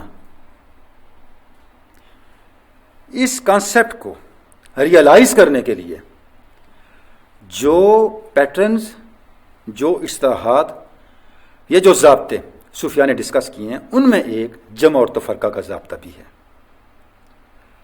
اب میں آپ کے سامنے کوٹیشن پڑھ رہا ہوں. جمع کس کو کہتے ہیں؟ جمع کسی خاص مقام یا خاص حال کا نام نہیں ہے، بلکہ اس سے مراد اپنے مطلوب کے لیے اپنی ہمت کو مرکوز کرنا ہے. یعنی جس طرح یعقوب علیہ السلام کی ہمت یوسف علیہ السلام پر ہی مرکوز رہی اور ان کے تصور میں اس کے سوا اور کوئی نہ رہا. تو اب اس طرح آگے حدیث قرب نوافل ہے کہ جس میں آپ سے ارشاد فرمایا کہ جب یہ حدیث قدسی ہے کہ جب میرا بندہ میرا ذکر کرتا ہے اور مجھے یاد کرتا ہے اور نوافل کے ذریعے سے میرا قرب پانے کی جد و جہد کرتا ہے. اب نوافل کا مطلب کیا ہوتا ہے؟ نوافل کا مطلب ہر وہ کام جو فرض کے علاوہ ہے. نفل کا مطلب ہوتا ہے اضافی چیز، اضافی عمل. یعنی فرائض کی ادائیگی تو بندگی کا تقاضا ہے، وہ تو کرنا ہی کرنا ہے ہر حال میں. یعنی بینگ ہیومن، اللہ کا بندہ ہوتے ہوئے، اللہ کی مخلوق ہوتے ہوئے، وہ تو ہم نے ہر حال میں کرنا ہی ہے. اصل تو یہ کہ اس سے بڑھ کے کیا کر رہے ہیں. تو حدیث قدسی یہ بتاتی ہے کہ جب بندہ نوافل کے ذریعے سے قرب حق کو پانے کی صحیح کرتا ہے، کوشش کرتا ہے، تو نتیجہ کیا نکلتا ہے؟ بندہ اللہ کے قریب ہونے لگتا ہے. حتیٰ کہ ایک ایسا مرحلہ آتا ہے جہاں اللہ بندے کے ہاتھ بن جاتا ہے جن سے وہ پکڑتا ہے. اللہ بندے کے زبان بن جاتا ہے جس سے وہ بولتا ہے. الحق کو ینطق علی لسان العمر، حدیث پاک ہے. حتیٰ کہ اللہ بندے کے وہ قدم بن جاتا ہے جن سے وہ چلتا ہے. اب اس کا یہ قطعا مطلب نہیں ہے کہ بندہ اللہ ہوتا ہے، ایسا مطلب نہیں ہے، کیونکہ وہ ان چیزوں سے ماورا ہے. مقصد اس کا کیا ہے کہ بندہ اپنے صفات سے فانی ہو جاتا ہے. اس کی اپنی صفات نہیں رہتی، اس کی ہستی میں صفات الہیہ روب عمل ہوتی ہیں، صفات الہیہ کام کر رہی ہوتی ہیں. اور ظاہر ہے یہ بہت اعلیٰ تر منزل ہے اور بہت مشکل اس کی تفہیم ہے. جب تک کسی کا حال نہ ہو اور کوئی اس مقام تک پہنچا نہ ہو تو کما کہو تو اس کی تفہیم نہیں ہو سکتی. لیکن وہ جو جس طرف علامہ اشارہ کر رہے ہیں کہ انسانی ذات کا جو روحانی ارتقاء ہے، جو بڑھتے بڑھتے اعتقاد سے ڈسکوری تک آتا ہے، فیتھ سے ڈسکوری تک آتا ہے، اس کے تجربے تک آتا ہے. وہ تجربے تک کیسے آتا ہے؟ کوئی تو غیر معمولی اس کا ایکسپیرینس ہوتا ہے، کوئی تو غیر معمولی اس کا مشاہدہ ہوتا ہے جو معمولات سے ہٹ کے ہوتا ہے، اور اس کو پھر یقین اس مشاہدے کی بنیاد پہ اس کو یہ یقین ملتا ہے کہ میرا کسی ایسی ہستی کے ساتھ تعلق ہے جو اس کائنات سے ماورا ہے، اس کائنات کی حاکم ہے، مقتدر ہے، جس کے بارے میں مجھے صرف پہلے ایمان تھا، جس کے اوپر میرا اعتقاد تھا، لیکن وہ اعتقاد اب ایک قابل مشاہدہ حقیقت میں ڈل گیا ہے اس تجربے کے بعد.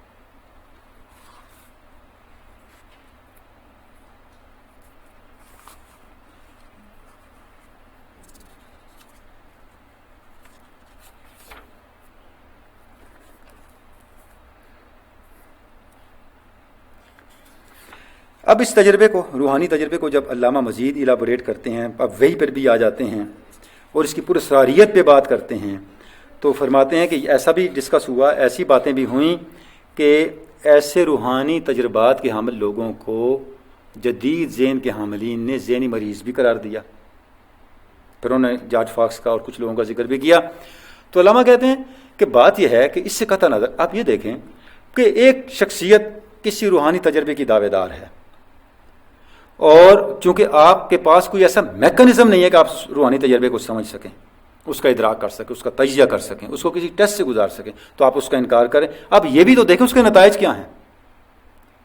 پھر وحی کا ذکر کرتے ہیں، ذات رسالت مآب کا ذکر کرتے ہیں، اور فرماتے ہیں کہ آپ صلی اللہ علیہ وسلم نے اسی وحی کی بنیاد پہ، اسی روحانی تجربے کی بنیاد پہ ایک نئی تہذیب کو کھڑا کر دیا. تو یہ کیا کوئی معمولی واقعہ ہے؟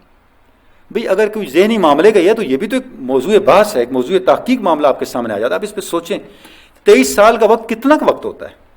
23 سال میں تو انسان اپنا کیریئر نہیں بنا سکتا.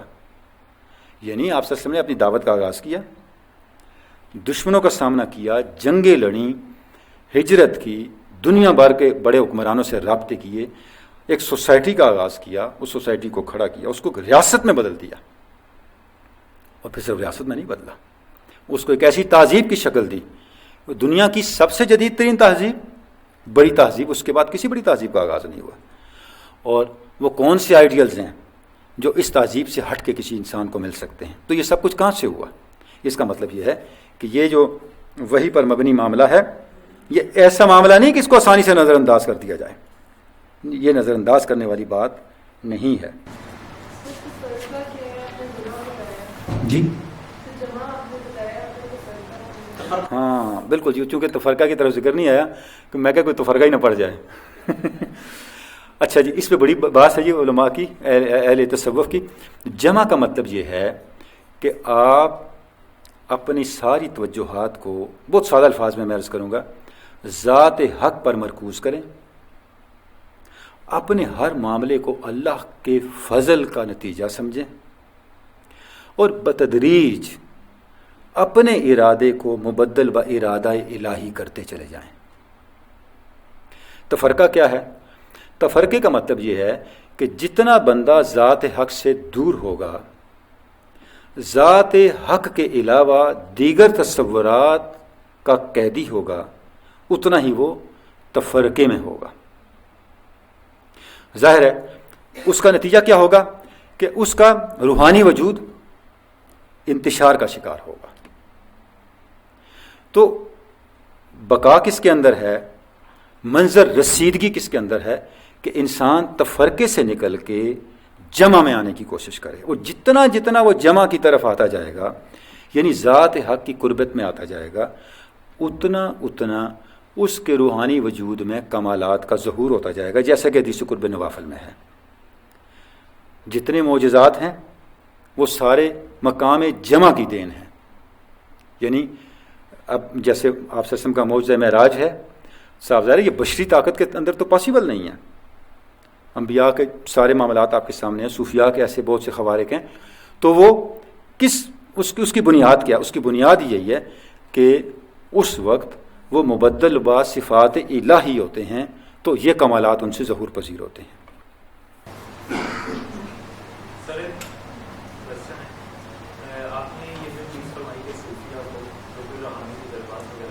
جی روحانی تجربات وغیرہ سے جو گزرتے ہیں، تو کیا یہ انسان کی اپنی محنت کے اوپر ڈیپینڈنٹ ہوتا ہے کہ وہ کسی خاص ڈسپلن سے گزرے تو وہ تب اس مقام تک پہنچے گا، یا بس یہ اللہ کی طرف سے کسی بھی شخص پہ دین ہو سکتی ہے؟ یعنی کوئی خاص پروسیس ہے کہ اس پروسیس کو فالو کر کے آپ اس تجربے تک پہنچ سکتے ہیں؟ دیکھیں جی، بات یہ ہے کہ یہ جو آپ نے ایک لفظ استعمال کیا خاص پروسیس، اس کے بغیر روحانی تجربہ پاسبل نہیں ہے.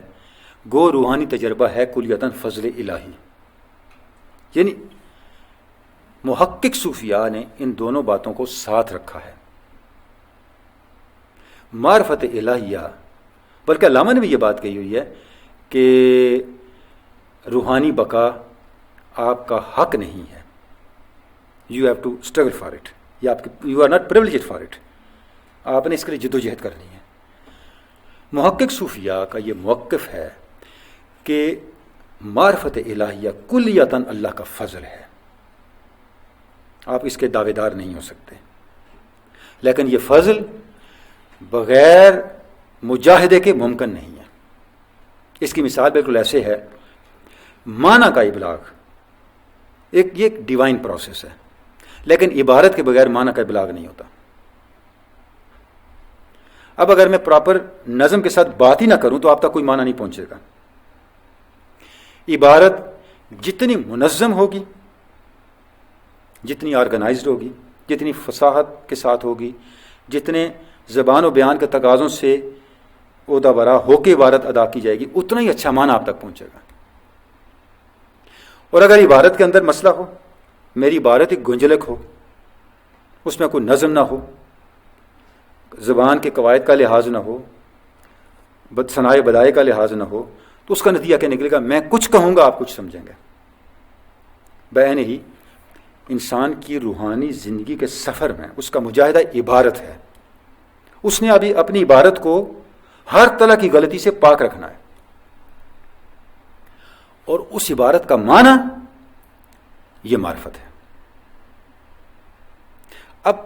اب میں نے کیوں کہا کہ معنی جو ہے وہ یہ ایک ڈیوائن پروسیس ہے؟ یہ میں نے اس لیے کہا، عبارت ایک ہی جا رہی ہے لیکن معنی ہر ایک الگ الگ سمجھ رہا ہے. اگر یہ ڈیوائن پروسیس نہ ہوتا تو سارے لوگ ایک ہی معنی سمجھتے. ایسا کبھی نہیں ہوتا. یعنی آپ کسی موضوع پہ بات کریں، کسی شعر کی تشریح کریں، اور 10 لوگوں کو کہیں آپ کیا سمجھے لکھ کے دیں، تو ہر ایک میں بڑا فرق نکل آئے گا. دوسری بات، یہ جو پروسیس ہے یہ 2 چیزوں کو لے کے چلتا ہے، فکر اور عمل، جس کی طرف علامہ نے بھی اشارہ کیا ہے. جب تک فکر کلیئر نہیں ہوگی اور جب تک عمل کلیئر نہیں ہوگا کبھی معرفت نہیں ہو سکتی. یہ پاسبل نہیں ہے. صوفیاء، محقق صوفیاء یہ کہتے ہیں یہ تو ہو سکتا ہے کہ کسی شخص کا عمل اور فکر معرفت کے بعد ٹھیک ہو جائے،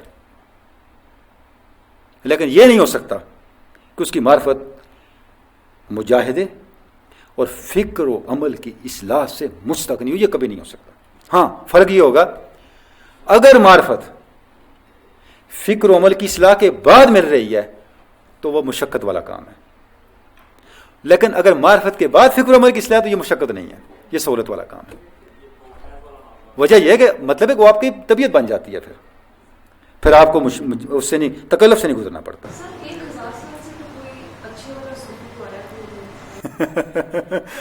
جناب ہم آپ میں توقع کر رہے ہیں. اب میں نے پہلے بھی یہاں کہا تھا، یہ آپ نے وہی بات کی، وہ ہیگل نے کہا کہ میرے فلسفے کو میرا ایک شاگرد سمجھے اور غلط سمجھے. جناب بڑے بڑے لوگ آئے ہیں الحمدللہ، اتنے بڑے بڑے لوگ آئے ہیں حضور والا.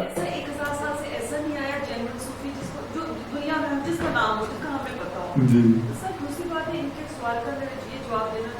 دیکھا، میں نے کہا نا ہم آپ میں اصول کی توقع کر رہے ہیں. جواب آ گیا. جی جناب.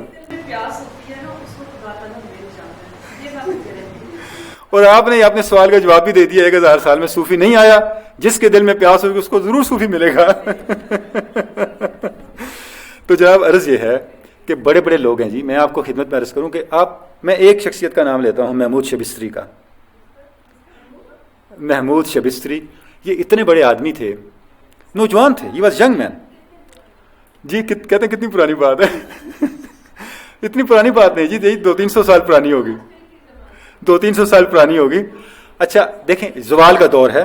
میں آپ کی خدمت عرض کرتا ہوں، زوال کا دور ہے، اس میں کوئی شک نہیں ہے کہ قحط و رجال کا زمانہ ہے. محمود شبستری اپنے شیخ طریقت کے پاس آئے تو ان کے شیخ کے پاس کوئی شخص کچھ سوالات لے کے آیا ہوا تھا. تو وہ ان کے شیخ طریقت مہمانوں کو ڈیل کر رہے تھے. انہوں نے کہا محمود یار اس کی بات سنو، یہ سوالات 10-15 مجھ سے پوچھنا چاہتا ہے. وہ اس کو لے کے الگ بیٹھ کے خانقاہ کے کونے میں پوچھا، ہاں جی پوچھو کیا سوال ہے. اس نے پہلا کوشچن کیا، فرمایا جواب لکھو.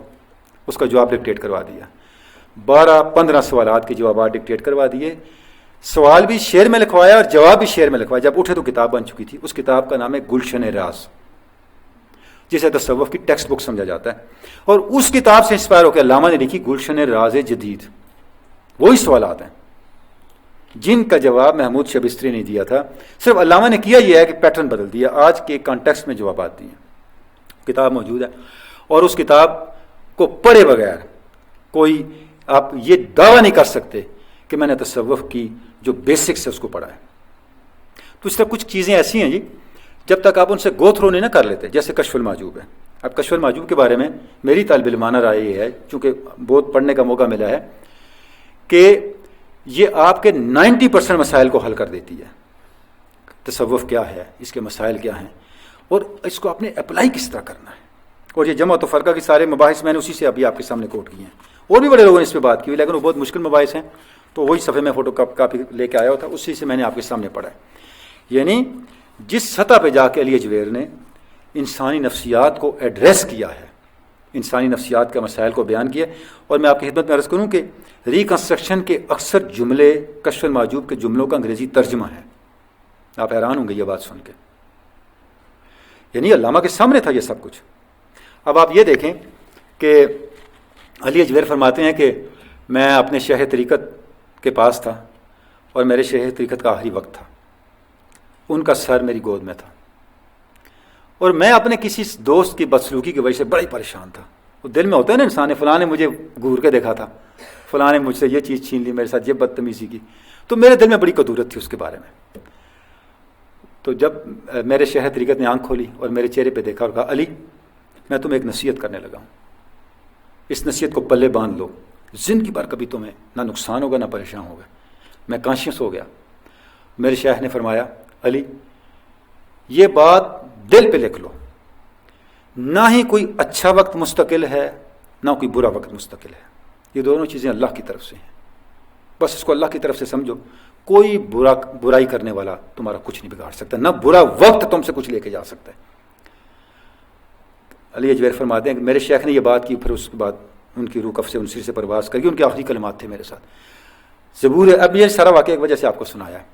اب یہ واقعہ ذہن میں رکھیں. اب علامہ کا ایک شعر ہے زبور جم میں، علامہ کہتے ہیں پیر ما گفت جہاں بر روش محکم نیست، از خوش و ناخوش او قطع نظر باید کرت.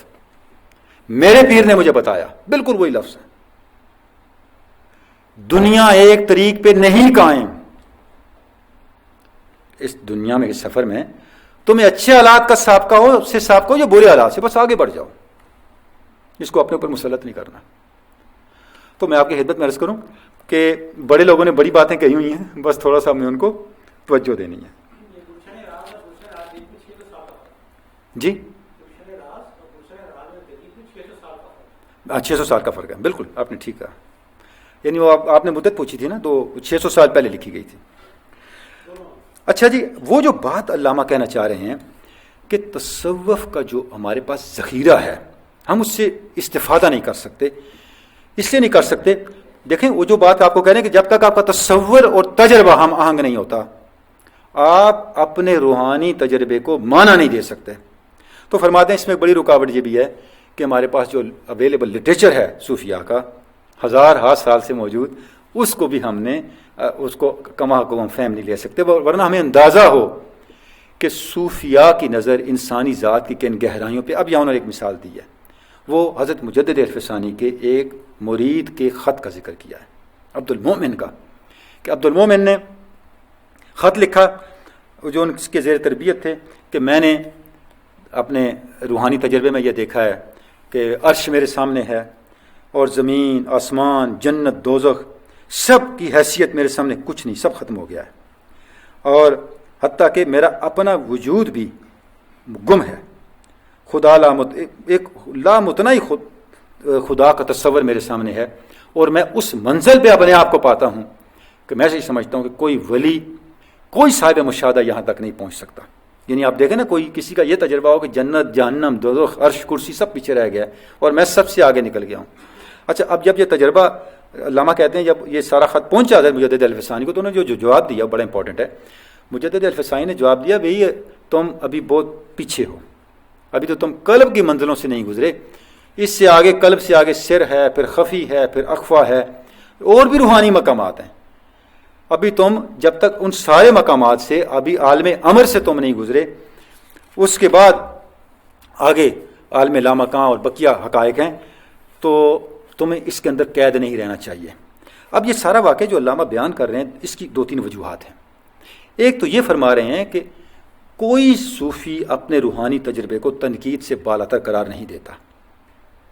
یعنی جس طرح ایک سائنٹسٹ ہے، وہ جب کوئی تجربہ کرتا ہے، کچھ حقائق کی دریافت کرتا ہے، تو وہ ایک تنقید سے، تحقیق سے، اس کے نقد و نظر سے اس کو گزارتا ہے تاکہ اس کے اندر کوئی نقص نہ رہے، کوئی عیب نہ رہے، اور وہ حقائق کو حقائق کی طرح پا سکے. علامہ فرما رہے ہیں اسی طرح سے محقق صوفیاء بھی اپنے روحانی تجربے کو تنقید سے بالاتر نہیں سمجھتے. ان کا بھی ایک پیٹرن ہے، ان کا بھی ایک میکانزم ہے، جس میکانزم اور جس پیٹرن کے تحت وہ اپنے روحانی تجربات کو ٹیسٹ سے گزارتے ہیں. اور اس کی ایک بڑی مثال حضرت مجدد الفسانی ہے کہ ان کے جتنے مکتوبات ہیں 4 جلدوں میں اگر آپ دیکھیں تو وہ سارے مکتوبات ہیں یہ کہ انہوں نے اپنے ہر مرید کے روحانی تجربات کے نقائص کو بتایا اور اس کو کس طرح سے مزید پیوریفائی کیا جا سکتا ہے، کس طرح مزید ریفائن کیا جا سکتا ہے. پہلی بات. دوسری بات، علامہ فرماتے ہیں کہ جن اصلاحات کا یہاں ذکر ہے، اب ہمارے لیے یہ ساری کی ساری گری کہ ہمیں کوئی پتہ نہیں اس کا کیا مطلب ہے. جیسے عالم امر ہے تو علامہ نے اس کا ترجمہ کیا دی ورلڈ آف انرجی، یہ علامہ کا اپنا معنی ہے.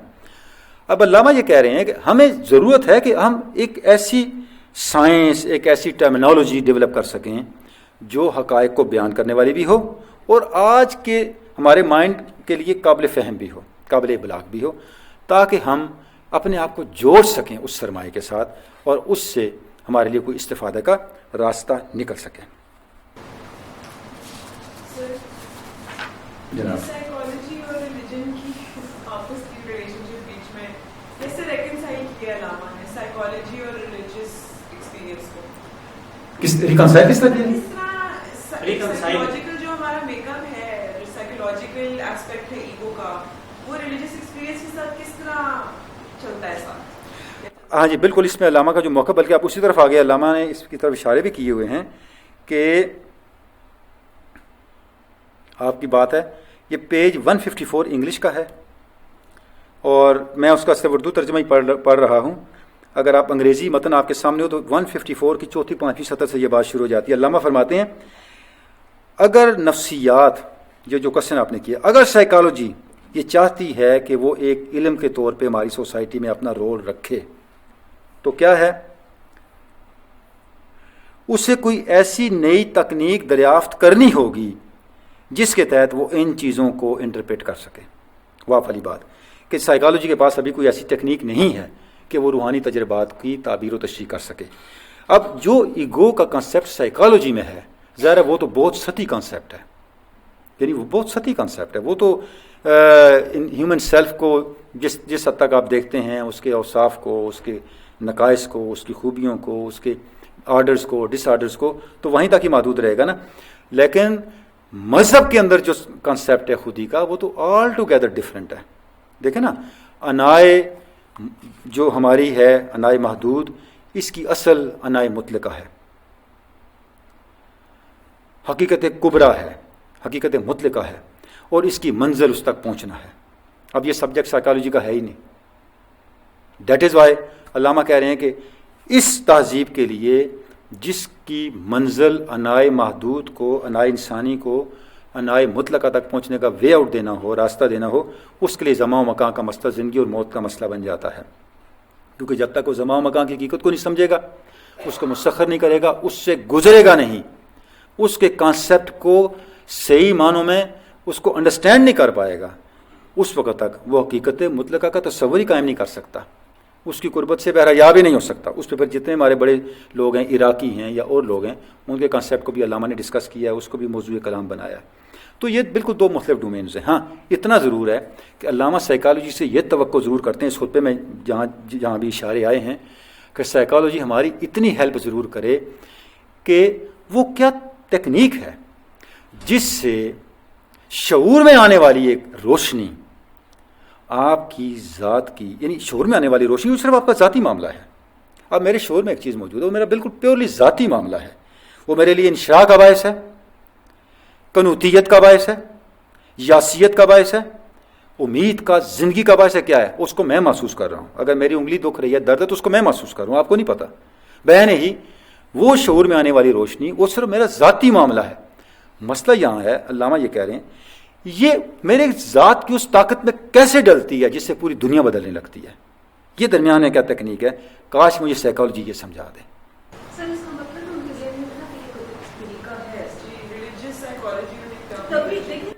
دیکھیں میں آپ کی خدمت میں عرض کروں، طریقہ موجود ہے، اس میں کوئی شک نہیں، طریقہ ہے.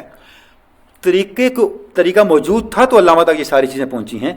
مسئلہ یہ اس طریقے کو آج کے ورژن میں کیسے بیان کیا جائے. اگر آپ کو یاد ہو، میں نے خطبے کا آغاز ایک جملے سے کیا تھا کہ یہ خطبہ جڑا ہوا ہے دیباچے کے ساتھ. لیکن ایک بات اور، اگر مجھے یقین نہ ہوتا کہ وہ ٹیکنیک ہے تو یہ آخری میں کوئی بھی لکھتے چلے نا، اور یہ جو آخری الفاظ اس کا مطلب ان کا بلیف ہے کہ ایسا ہو سکتا ہے. دیکھیں میں آپ کی خدمت میں عرض کروں، بالکل ہو سکتا ہے. علامہ کو بلیو ہی نہیں، علامہ کا حال ہے. دیکھیں شاید یہاں بہت سے لوگ اس بات کو قبول نہ کریں، یہ علامہ کا اپنا تجربہ ہے. علامہ نے اسی تو کہا ہے کہ اول اورا بر خود وا نمودم بیا پیش تو آزمودم، کہ یہ جو خودی ہے پہلے میں نے اپنے اوپر آزمائی ہے، پھر میں نے آپ کے سامنے رکھی. یہ گلشن راز ہے. گلشن راز میں علامہ نے کہا ہے میں نے تجربہ کر کے آپ سے بات کی ہے، میں نے گپ نہیں آنگی. یہ جتنا جو علامہ جو کہہ رہے ہیں نا، مسئلہ کیا ہے ریکنسٹرکشن میں نے شروع میں یہ عرض کیا تھا، بنیادی مسئلہ یہ ہے، علامہ کے اوپر کچھ ایک حدود قائد ہیں جن کے اندر ہے کہ انہوں نے بات کرنی ہے. لہذا بہت سی باتوں پہ وہ سننے والے کے فہم کے مطابق نیچے اتر کے بات کر رہے ہوتے ہیں اور ان چیزوں کو بائی پاس کر کے آگے نکل رہے ہوتے ہیں. اس سے پھر ہم ظاہر ہے کہ اس مس لنکیج کو ڈھونڈنا پڑتا ہے ہمیں کہ وہ مس لنکیج کہاں جا کے ڈیولپ ہوگا، وہ لنکیج کہاں آئے گا. یہی بات کہ وہ طریقہ کیا ہے، یہ علامہ کو پتہ ہے کیا ہے وہ طریقہ. علامہ یہ کہہ رہے ہیں ہمیں اس طریقے کو اس انداز سے بیان کرنا ہے جو فزیولوجیکلی لیس انٹینسو ہو اور سائیکولوجیکلی زیادہ کمپیٹیبل ہو آج کے کنکریٹ ہیبٹ آف تھاٹ کے ساتھ. یہ پیش لفظ ہے اور وہی بات یہاں ریپیٹ کی ہوئی ہے. یہ بات اور کسی خطبے میں نہیں آئی. دیکھیں میں عرض کروں طریقہ بھی ہے ڈسکور کرنا تو تب ہے جب ہو نا. اس کو آپ نے آج کے ذہن کے مطابق بتانا ہے. مسئلہ صرف یہ ہے کہ اس کو آج کے ذہن کے مطابق کیسے بیان کیا جائے. وہی مسئلہ یہ ہے کہ دیکھیں آج ہم جو لوگ ہیں کمنگ ٹو دی پوائنٹ ایک اور طرح کے بیک گراؤنڈ سے آئے ہوئے لوگ ہیں. مثلا میں یہاں گلشن راز کا درس شروع کر دوں آپ کے پلے کچھ نہیں پڑے گا یہ کیا باتیں ہو رہی ہیں. وہ ایک اور کنٹیکسٹ میں ہوئی ہوئی بات ہے. کشف المحجوب کی باتیں میں یہاں شروع کر دوں وہ ایک اور کنٹیکسٹ میں بکی ہوئی باتیں ہیں. کیونکہ وہاں پہ بہت ساری باتیں جن لوگوں سے علی اجویر بات کر رہے تھے ان کے لیے ٹیکن فار گرانٹیڈ تھیں. ٹھیک ہے نا.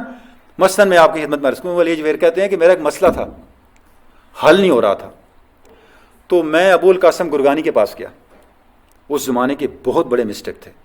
یعنی یہ کشف المحجوب کا یہ بھی کمال ہے کہ اس کے اکثر کانٹینٹ کا کریکٹر علی اجویر خود ہیں.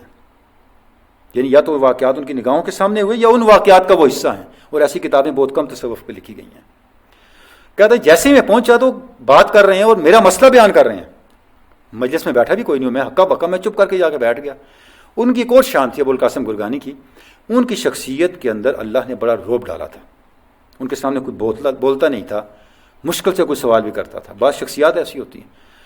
کہتے میں جب ان کی بات ختم ہوئی تو میرے سوال کا جواب مجھے مل چکا تھا. میں نے کہا حضرت یہ آپ بات کس سے کر رہے تھے یہاں تو کوئی بندہ نہیں بیٹھا ہوا. تو انہوں نے کہا کہ علی تمہارے آنے سے پہلے اس ستون کو اللہ نے زبان دی اس نے مجھ سے سوال کیا اور میں حیران ہو گیا. میں نے اس کو جواب دینا شروع کر دیا اور وہ جواب علی اجویر کے سوال کا تھا. تو بہت سی باتیں یعنی اس انداز سے انہوں نے عرض کرنے کا مقصد یہ ہے کہ اب وہ لوگ ان سب مراحل سے گزر کے جس انشراح پہ پہنچے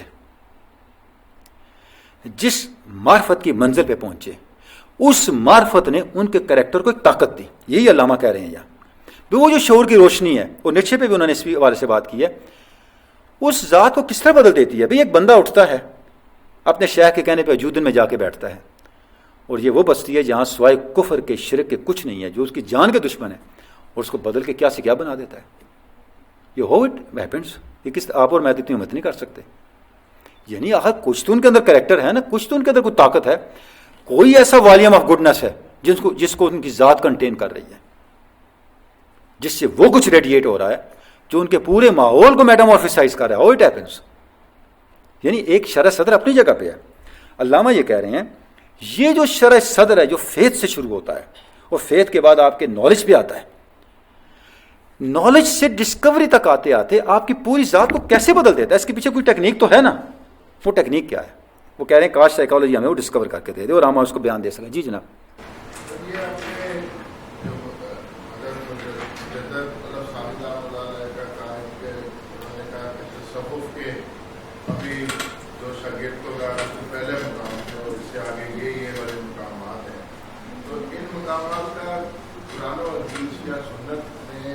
کوئی سرٹیفکیشن یا کوئی بات ہے ایسی اور نمبر 2 یہ کہ ان مقامات کے لیے کون سی کوئی پریکٹسز ہیں جو ان بزرگان نے جو ہے وہ بتائی ہے کہ آپ یہ والا مقام جو ہے وہ سارا ہو گیا ہے آپ نے اس مقام کو پورا کر لیا ہے ڈسکور کر لیا تو اب اس کے بعد اب یہ نیکسٹ یہ دیکھیں جی 3 چیزیں میں عرض کروں گا. پہلی یہ جو آپ نے سوال ارشاد فرمایا پہلا یہ کہ ان سب کا بیان قرآن و سنت میں.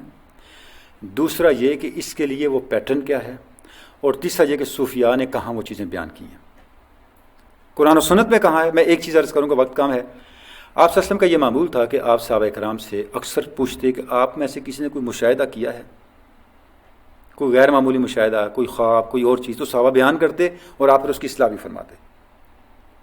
ایک مجلس میں حضرت حارثہ نے کہا یا رسول اللہ میں نے ایسے دیکھا کہ عرش میرے سامنے ہے جنت میرے دائیں ہے. مفہوم میں عرض کروں اگر الفاظ آ کے پیچھوں اللہ معاف فرمائے حدیث پاک ہے. جہنم میرے بائیں ہے ملائکہ آ رہے ہیں جا رہے ہیں کرامن قاتلین مجھے نظر آ رہے ہیں حاملین عرش کو میں دیکھ رہا ہوں. بلکہ بات یہاں سے شروع ہوئی کہ آپ نے فرمایا تم نے کس طرح صبح کی کیف اصبحت یا حارثہ. تو انہوں نے کہا یا رسول اللہ میں نے ایمان کے ساتھ کی میں نے ایمان کی لذت کے ساتھ کی. تو آپ نے فرمایا حارثہ تم بڑا دعویٰ کر رہے ہو اور دعوے کی کوئی دلیل ہوتی ہے. تمہیں پتہ ہے تم کیا کہہ رہے ہو؟ ایمان لانا اور چیز ہے، ایمان کی لذت پا لینا اور ایمان کی حقیقت تک پہنچ جانا یہ اور چیز ہے. تمہارے پاس دلیل کیا ہے؟ انہوں نے پھر کہا یا رسول اللہ میں تو یہ دیکھتا ہوں. آپ نے فرمایا تم نے ایمان کی حقیقت کو پا لیا، اب اسے پکڑے رکھنا، اب اسے پکڑے رکھنا. دیکھیں اللہ جی قالوا ربنا اللہ ثم استقاموا تتنزل علیہم الملائکہ اللہ تخافوا ولا تحزنوا نحن اولیاؤکم فی الحیات الدنیا والآخرہ.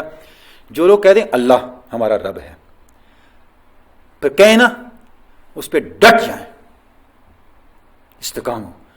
اللہ کہتا ہے پھر ہمارے فرشتے ان پہ آتے ہیں، ان سے بات کرتے ہیں، ان سے کلام کرتے ہیں. تو یہ جو چیزیں ہیں میں آپ کی خدمت میں عرض کروں، یہ ایک فیز کے بعد معمول کے چیزیں بن جاتی ہیں، اور اس کے اوپر قرآن و حدیث کے دلائل اور ساری چیزیں آپ کے سامنے موجود ہیں. دوسری بات، اس کا پیٹرن کیا ہے؟ جیسے ہم اس بات کو بار بار بیان کر چکے، اس کا پیٹرن فکر اور عمل کی تطہیر ہے. پہلا سٹیپ، جب تک آپ کی فکر اور عمل کی تطہیر نہیں ہوتی، تزکیہ نہیں ہوتا، اس طرف ایک قدم بھی نہیں بڑھایا جا سکتا. اور یہ سب کچھ آپ کا رائٹ نہیں ہے، it is totally divine blessing, divine benevolence. لیکن اس کے بعد کہ جب کوئی شخص فکر اور عمل کے تزکیے کی مرحلے طے کر چکا ہو، یعنی فکر اور عمل کا، اس کا کریکٹر کا کی پیوریفیکیشن کا اتنا بڑا درجہ ہو کہ اس پہ سے نقص نہ نکالا جا سکے. صوفیاء کا جہاں تک معاملہ ہے، لٹریچر اتنا اس پہ موجود ہے، اتنا اس پہ صوفیاء نے لکھا ہے کہ ہر چیز انہوں نے اسٹیپ بائی اسٹیپ ڈیفائن کی ہوئی ہے کہ آپ نے اس طرف اگر چلنا ہے تو کہاں سے سفر شروع کرنا ہے. یعنی پہلا کام اس صدق مقال اور رزق حلال ہے. دیکھیں نا، اب صدق مقال اور رزق حلال کا کیوں شرط کی گئی ہے؟ کیونکہ یہ حقائق ہیں. حقیقت کو حقیقت ہی دیکھ سکتی ہے، حقیقت کو جھوٹ نہیں دیکھ سکتا. جب میں زبان کے لحاظ سے سچ نہ بولوں اور کھانے کے لحاظ سے سچا نہ ہوں تو پھر میں سچ کو دیکھ نہیں سکتا. سچ تک پہنچنے کے لیے سچا ہونا ضروری ہے. سوچ میں سچا، قول میں سچا اور عمل میں سچا. اب سوچ کی سچائی کیا ہے؟ وہ آپ کی تطہیر فکر ہے، اور قول اور عمل کی حلال ہونا اور سچا ہونا کیا ہے؟ یہ آپ کا تطہیر عمل ہے. یعنی اس سے آپ ایک کوالیفیکیشن گین کرتے ہیں، ایک پری ریکوزٹ پورا کرتے ہیں اس سفر پہ چلنے کے لیے. جب آپ یہ پری ریکوزٹ پورا کر لیتے ہیں پھر آپ کو باتیں سمجھنے آنے لگتی ہیں. ایک چیز ذہن میں رکھنی چاہیے، قرآن مجید کا جو تصور علم ہے، علم کس کو کہتے ہیں؟ جاننے کو. ہم یہاں جاننے کے لیے بیٹھے ہوئے ہیں. اگر آپ قرآن مجید کو پڑھیں آپ دیکھیں گے قرآن مجید قطعاً جاننے کو علم نہیں کہتا. قرآن مجید علم کہتا ہے جاننا اور عمل کرنا، یہ دونوں جمع ہوتے ہیں. قرآن مجید کہتا ہے جاہل ہے. ابو جہل کو ابو جہل کیوں کہا گیا؟ وہ جانتا تھا، اس نے عمل نہیں کیا. اور یہ قرآن مجید ہے انہم کانوا یجہلون، پوری تفصیل بیان کی ہے. یہ باتیں ان کو پتہ ہیں، عمل نہیں کرتے، جاہل ہیں. یعنی قرآن مجید جاننے کو علم کہتا ہی نہیں ہے. قرآن مجید کا علم آپ جو جانتے ہیں اس کو پریکٹس میں لے کے آئیں گے تو پھر آپ صاحب علم ہیں. جب آپ کے پاس ابتدائی علم ہے، یعنی آپ صحیح جانتے ہیں اور اس پہ صحیح طور پہ کاربند ہیں، تو پھر آپ ان حقائق کی طرف بڑھنے کے لیے کوالیفائی کرتے ہیں. اور لیکن پھر بھی آگے فضل الہی جو ہے وہ اس کے ساتھ چیزیں کنڈیشنڈ ہیں. بہرحال جی اب ٹائم کافی ہو گیا، اس کو کنکلوڈ کر لیں. تو اب تھوڑا علامہ نے اس کا ذکر کیا نیٹشے کا، اور اس کے بارے میں بھی علامہ نے یہی فرمایا کہ نیٹشے کے اندر بھی ایک غیر معمولی شعور کی روشنی چمکی، اور اس کو علامہ نے کہا یہ امپیریٹیو لائف تھی، امپیریٹیو ویژن تھا. یعنی اس کے اندر ایک شان تحکم تھی، وہ اس کا ویژن پروفیٹک تھا. لیکن چونکہ اس کو کوئی گائیڈ نہیں ملا، نتیجہ کیا نکلا کہ وہ پھر منزل پہ نہیں پہنچ سکا. وہ اپنی کیفیات ہی کا قیدی ہو کے وہ مسائل میں چلا گیا، اور جو کچھ اس کی ان کیفیات سے سوسائٹی میں ہو سکتا تھا وہ نہیں ہو سکا. اور نتیجہ یہ نکلا کہ آپ جانتے ہیں کہ اس کی زندگی کے آخری 8 سال جو ہیں وہ قید پاگل خانے میں گزرے، وہیں شاید اس کا انتقال بھی ہوا. اور جاوید نامہ میں بڑا پیارا علامہ نے اس کا ذکر کیا اور بڑے خوبصورت انداز سے آپ پڑھ بھی چکے ہوں گے کہ جب اپنی معراج کے دوران علامہ دیکھتے ہیں تو ایک دیوانہ نظر آیا، تو انہوں نے پوچھا مولانا روم سے کہ یہ کون ہے دیوانہ جو کہہ رہا ہے نہ جبریل ہے، نہ فردوس ہے، نہ حور ہے، سب دھوکہ ہے، سب دھوکہ ہے، سب دھوکہ ہے، اگر کوئی چیز ہے خدا بھی نہیں ہے، نہ خدا ہے، کچھ ہے تو یہ مشت خاک ہے، میں ہوں جس کے سوز و ساز نے اس کائنات کو وجود بخش رکھا ہے۔ اور جب علامہ کہتے ہیں میں نے پوچھا مولانا سے یہ کون، مولانا نے کہا یہ دیوانہ المانوی ہے، یہ جرمن کا دیوانہ ہے جو اپنی حقیقت کو نہیں سمجھ سکا، چونکہ اس کی کیفیات پیوریفائی نہیں ہو سکیں، لہٰذا وہ تصور خدا کے باب میں گمراہ ہو گیا۔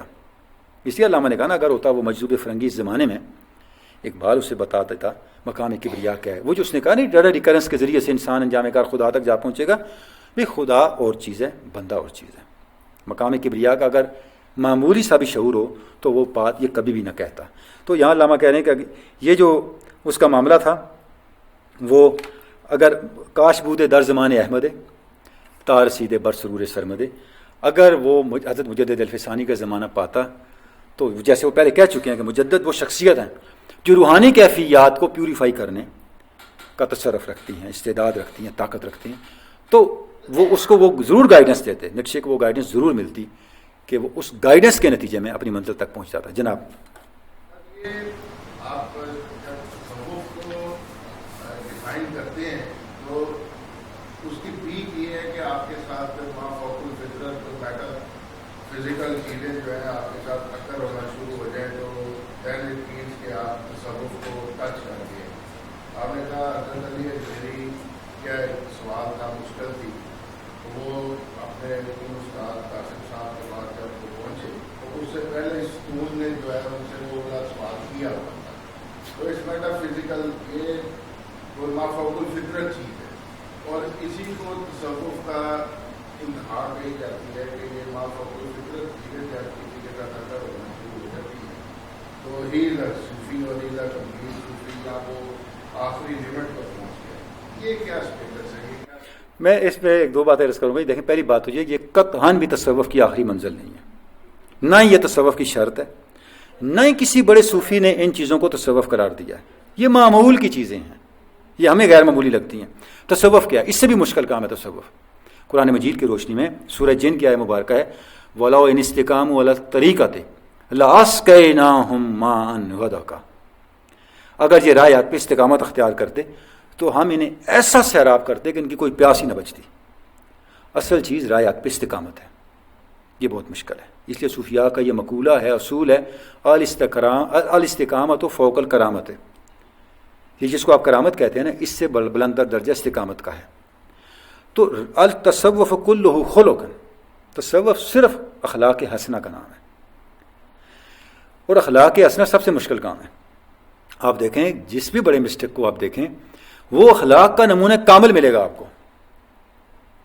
کسی بڑے صوفی نے اس طرح کی کرامات کو صوفی ہونے کا یا تصوف کا کرائیٹیرین قرار نہیں دیا۔ ہم تو یہ کہہ رہے ہیں نا کہ معراج ہے، قطعاً معراج نہیں ہے، یہ بالکل معمول کی چیزیں۔ اور اگلی بات میں آپ کی خدمت میں عرض کروں، کمزور صوفیوں کے لیے، اس راہ کے کمزور طالب علموں کے لیے صوفیاء نے اس چیز کو حجاب قرار دیا ہے، یہ پردہ ہے۔ وہ کہتے ہیں اس میں نہیں پڑھنا، جب تم ان چیزوں میں گم ہو گئے تو تم رایات پہ کبھی نہیں پہنچ سکتے۔ ذات حقیقت کبریٰ کا، حقیقت مطلقہ کا تم فیضان اور مشاہدہ نہیں پا سکتے۔ رضایا کس کے اندر ہے؟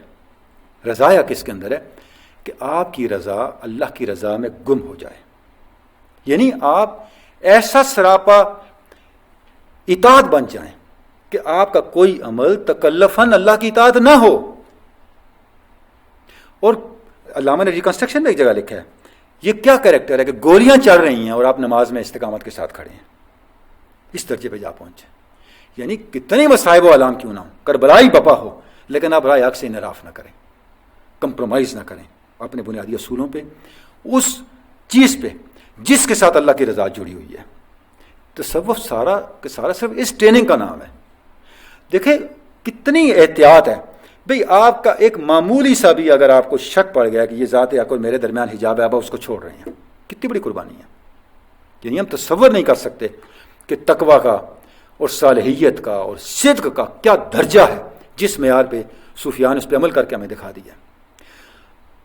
شاید علی اجویر نے مثال دی ہے. حضرت عاصم انطاکی ایک بہت بڑے مسٹک تھے، تو ان کے پاس ان کے 40-45 لوگ آ گئے، مہمان آ گئے، کھانا کم تھا. تو انہوں نے کیا کیا، کھانا سب کے سامنے رکھا، تھوڑا کھانا تھا تو خادم کو کہا چراغ بجھا دو. چراغ بجھا دیا تاکہ سکون سے جس کو جو ملتا ہے کھا لے.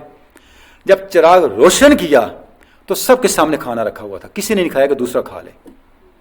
وہ سجدے میں گر گئے کہ میری تربیت اپنے کمال کو پہنچ گئی، خدا کا شکر ہے. یعنی ہم تصور نہیں کر سکتے کہ صوفیاء نے، آپ ان کی، یعنی جو میں اتھینٹک لوگوں کی بات کر رہا ہوں، ان کی زندگیاں پڑھ کے دیکھیں، انہوں نے اسلام کے اصولوں کو کہاں جا کے آبزرو کیا ہے اور پریکٹیکلی اس کے لیے کیا ڈیمانسٹریشنز ہمارے سامنے رکھی ہیں. یہ پوائنٹ آف انسپائریشنز ہے ہمارے لیے کہ ہم اس معمول کی زندگی میں جب ہمارے اوپر کوئی جبر نہیں ہے، کوئی مشکل نہیں ہے، ہم کس طرح رائے رخصت پہ چل پڑتے ہیں، اور ان لوگوں نے کن مشکل حالات میں بھی رائے عزیمت کو اختیار کیا. اور یہی تو خود ہی ہے کہ آپ اپنے آپ کو، اپنی ذات کو اس خاک سے کس طرح نکالتے ہیں، اس قید سے کس طرح نکالتے ہیں، اور اعلیٰ تر مقصد کے سامنے کس طرح لے کے جاتے ہیں. جہاں پہ آ کے علامہ نے ختم بھی کیا، یہ جاوید نامے کا اشارہ یہ پڑھ لیتے ہیں کہ زندہ یا مردہ یا جاں بلب از سے شاہد کن شہادت را طلب، کہ تم زندہ ہو یا مردہ ہو، اس کا فیصلہ 3 گواہ کریں گے. 3 گواہوں سے پوچھ لو، وہ تمہیں کیا فیصلہ دیتے ہیں. شاہد اول شعور خیشتن خیش را دیدن بنور خیشتن. پہلا گواہ یہ ہے کہ خود اپنے آپ سے پوچھ لو کہ کہاں کھڑے ہو. تم نے حق کو پانے اور حقیقت کی معرفت کو پانے اور اس منزل کا تعین کیا نا، اس طرف چلے ہو، تو ذرا اپنی کوالیفیکیشن کا خود فیصلہ کر لو، اپنے مقام کا خود تعین کر لو. شاہد ثانی شعور دیگرے خیش را دیدن بنور دیگرے. اور دوسرا گواہ کون ہے؟ وہ جو اس راہ سے گزر چکا ہے، جو اس راہ کی سند ہے، اس سے پوچھ لو وہ تمہارے بارے میں کیا کہتا ہے. اور شاہد ثالث شعور ذات حق خیش را دیدن بنور ذات حق. اور تیسرا گواہ کیا ہے؟ وہ ذات حق کے نور سے اپنے آپ کو دیکھنا ہے. کہتے ہیں یہاں تم قائم رہ سکتے ہو کہ نہیں رہ سکتے. پیش این نور اور بمانی استوار حیو قیوم چون خدا خود را شمار. وہ والی بات ہے، اوصاف الہی آپ کے اندر کب پیدا ہوں گے؟ جب تم اس نور کے سامنے باقی رہ سکو تو پھر سمجھو کہ حیو قیوم کا فیض تمہارے اندر جاری و ساری ہو گیا. اب اس کے سامنے قائم رہنا کوئی معمولی بات ہے؟ من خاف مقام ربہ جنتان. بھئی وہاں تو ایک معمولی سا بھی کھوٹ ہوا تو حشر ہو جائے گا. وہاں تو وہی قائم رہے گا نا اس کے سامنے جو ہر طرح کے کھوٹ سے پاک ہو چکا، جس نے اپنے آپ کو ہر لحاظ سے پیوریفائی کر لیا، اپنے آپ کو ہر لحاظ سے آئیڈیل منزل پہ پہنچا دیا. وہی اس کے سامنے کھڑا ہو سکے گا نا.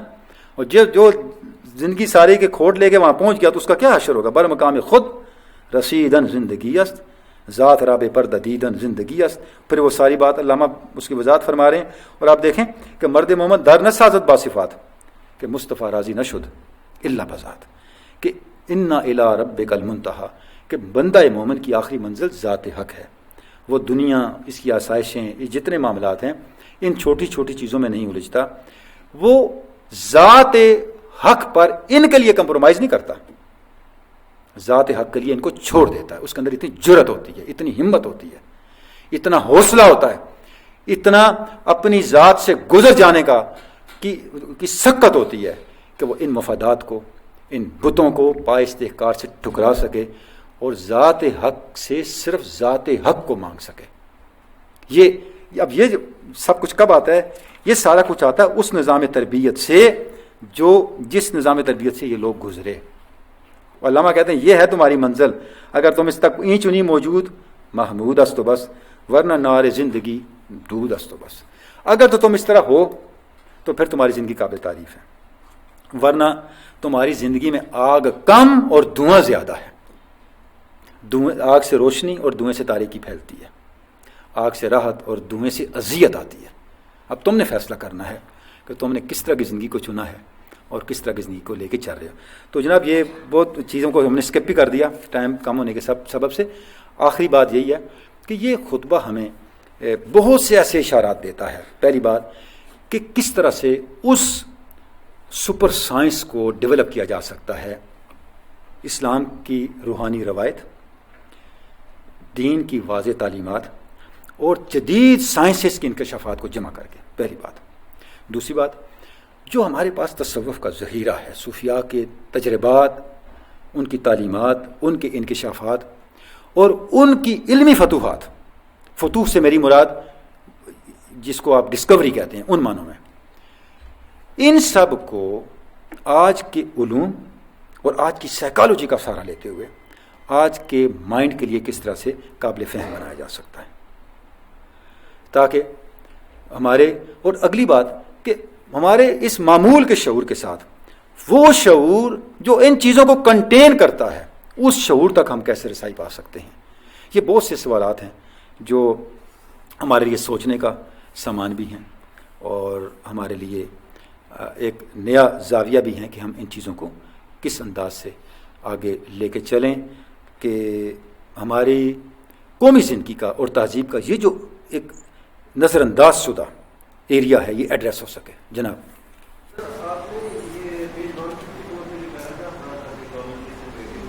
جی جی جی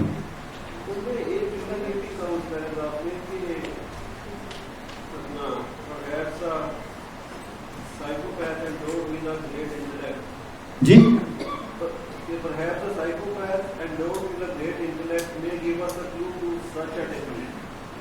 سچ ٹیکنیک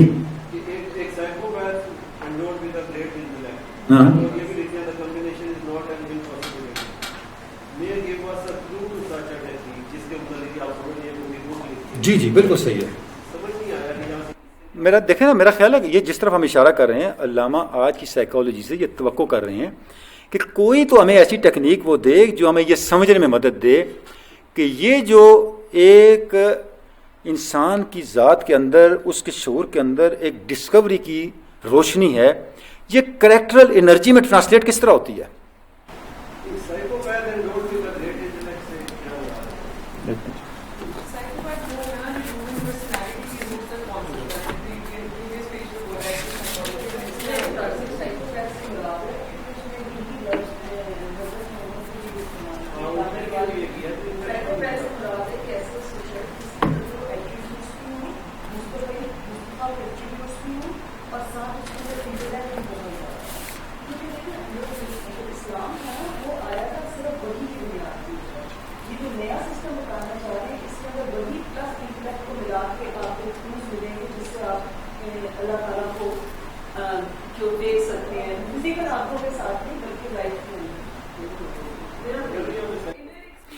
دیکھیں جی بات یہ ہے کہ دیکھیں بات یہ ہے، وہ جو ایکچولی پیچھے جب پڑھیں نا تو یہ معاملہ کھل جاتا ہے کہ مسئلہ یہ ہے کہ علامہ یہ کہہ رہے ہیں، جیسے جارج فاکس کی انہوں نے مثال دی کہ بہت سے روحانی تجربات کے حامل لوگوں کو ذہنی مریض سمجھا جاتا ہے، ٹھیک ہے۔ علامہ یہ فرمانا چاہ رہے ہیں کہ آپ ان کو ذہنی مریض ہی سمجھ لیں، لیکن وہ اتنی بڑی تبدیلیاں کیسے لے آئے دنیا میں؟ یعنی ان کا یہ جو سارا معاملہ ہے، ان کا جو امپیکٹ ہے، اس کا تجزیہ شاید ہمیں کسی ایسی ٹیکنیک تک لے آئے جو ہمیں یہ سارے کے ساری جو مسٹری ہے اس کو ریزالو کرنے میں مدد دے۔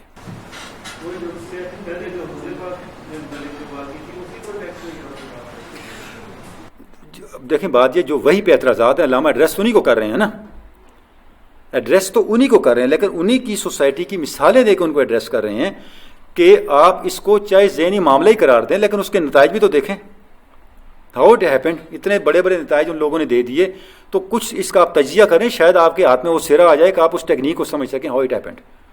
بالکل اس کو نظر انداز نہیں کیا جا سکتا۔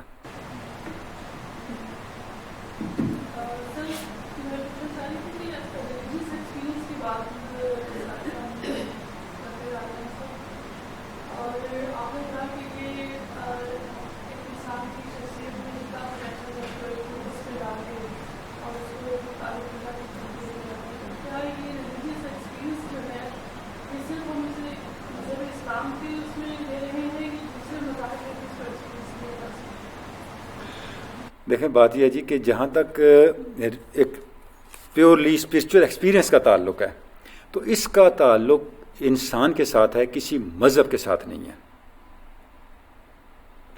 یعنی جس طرح سے آپ کے حواس خمسہ ہیں، دیکھنے کی حس ہر شخص کے پاس ہے، چاہے وہ کسی بھی مذہب ملت سے متعلق ہو۔ بعین ہی اسپرچول آئی کا تعلق بھی انسان کے ساتھ ہے، کسی مذہب ملت کے ساتھ نہیں. ہر شخص چاہے وہ کسی بھی سوسائٹی سے ہو وہ اس کو لے کے اس کا حامل ہو سکتا ہے. لیکن یہ ذہن میں رکھنا ہے ضروری نہیں کہ ہر شخص کے اندر وہ اسپرچول سینس موجود ہو. مثلا ہم سب میں دیکھنے کی حس ہے لیکن کسی فن پارے کا تجزیہ کرنے کی حس سب میں نہیں ہے. ہم سب میں بولنے کی حس ہے لیکن ہر شخص مہدی حسن کی طرح نہیں بول سکتا، یعنی وہ اگلا مرحلہ ہے. بینی اسپرچول حس کا ہونا اور چیز ہے، اس اسپرچول حس سے حقیقت کو دیکھنا اور چیز ہے. اس کے لیے اس اسپرچول حس کی پیوریفیکیشن درکار ہے، اس کو ایک نظام تربیت سے گزارنا درکار ہے. تیسری بات، اگر کسی کے اندر کوئی اسپرچول حس نہیں ہے تو اس کا یہ بھی مطلب نہیں ہے کہ اس کا نقص ہے. یہ انبلٹ ہے، کسی میں ہے کسی میں نہیں ہے، اس کو کسی اور طرح سے ذات حق نے کمپنسیٹ کیا ہوگا. اسپرچل بیکاز اسپرٹ ہر ایک کے اندر ہے تو وہ اسپرچل حس بھی سب کے اندر ہے. تو and I feel nowadays with atheism جو اتنا زیادہ ہو رہا ہے، اور جیسے ابھی آپ نے فرمایا کہ یہ تو اسپرٹ تو لائک ہر انسان ارسپیکٹو آف مسلمان ہے کہ نہیں ہے، ہر ایک. اور جس طرح یہ پیج 146 پہ یہاں پر کانڈکٹ کی بات ہو رہی تھی which involves decision of ultimate fate. Sorry یہ نہیں آیا تھا، کانڈکٹ اسی میں تھا. Conduct which involves a decision of ultimate fate of agent cannot be based on illusion. A wrong concept misleads the understanding. A wrong will degrades the whole man and may even demolish the structure of the human ego. مطلب یہ ایک sentences ہیں جو کہ ایک کسی بھی انسان کو رانگ ڈوئنگ سے روکتے ہیں. اور دیکھیں آپ نے اتنا اہم جملہ پڑھا ہے، اب اس جملے میں علامہ نے فرمایا کیا ہے؟ آپ نے دو چیزوں کو فوکس میں رکھنا ہے، تصور اور عمل دونوں کی اصلاح کو. ڈیویشن اگر آپ کی کنسیپچول لیول پہ ہے تو وہ انڈیویجول کا مسئلہ ہوگا، لیکن ڈیویشن اگر ڈیڈ کے لیول پہ ہے تو پوری سوسائٹی کولیپس کر جائے گی. یہ بات علامہ فرما رہے ہیں. مطلب یہ ہے کہ آپ جب اسپرچول ایکسپیرینس کی طرف بڑھتے ہیں تو یہ جب تک آپ یہ دونوں ڈیمانڈز پوری نہیں کرتے تو آپ بغیر ٹائروں کے گاڑی چلانے کی کوشش کر رہے ہیں، جو پاسبل نہیں ہے. اور یہ معاملات ڈائریکٹ لنکڈ ہیں ریلیجن کے ساتھ. That is why religion is possible. یعنی علامہ ایک مذہب کی ضرورت بیان کر رہے ہیں نا کہ مذہب کی ضرورت کیا ہے. اب یہ دونوں باتیں کہاں آ کے ایڈریس ہوں گی؟ ریلیجن کے اندر آ کے ایڈریس ہوں گی. تو دونوں کی اصلاح ضروری ہے. جب تک دونوں کی اصلاح نہیں ہوگی اس وقت تک جو ہیومن سیلف ہے، انسانی ذات ہے، ہیومن کریکٹر ہے، وہ آئیڈیل طور پہ پرفیکشن کی طرف نہیں بڑھ سکے گا.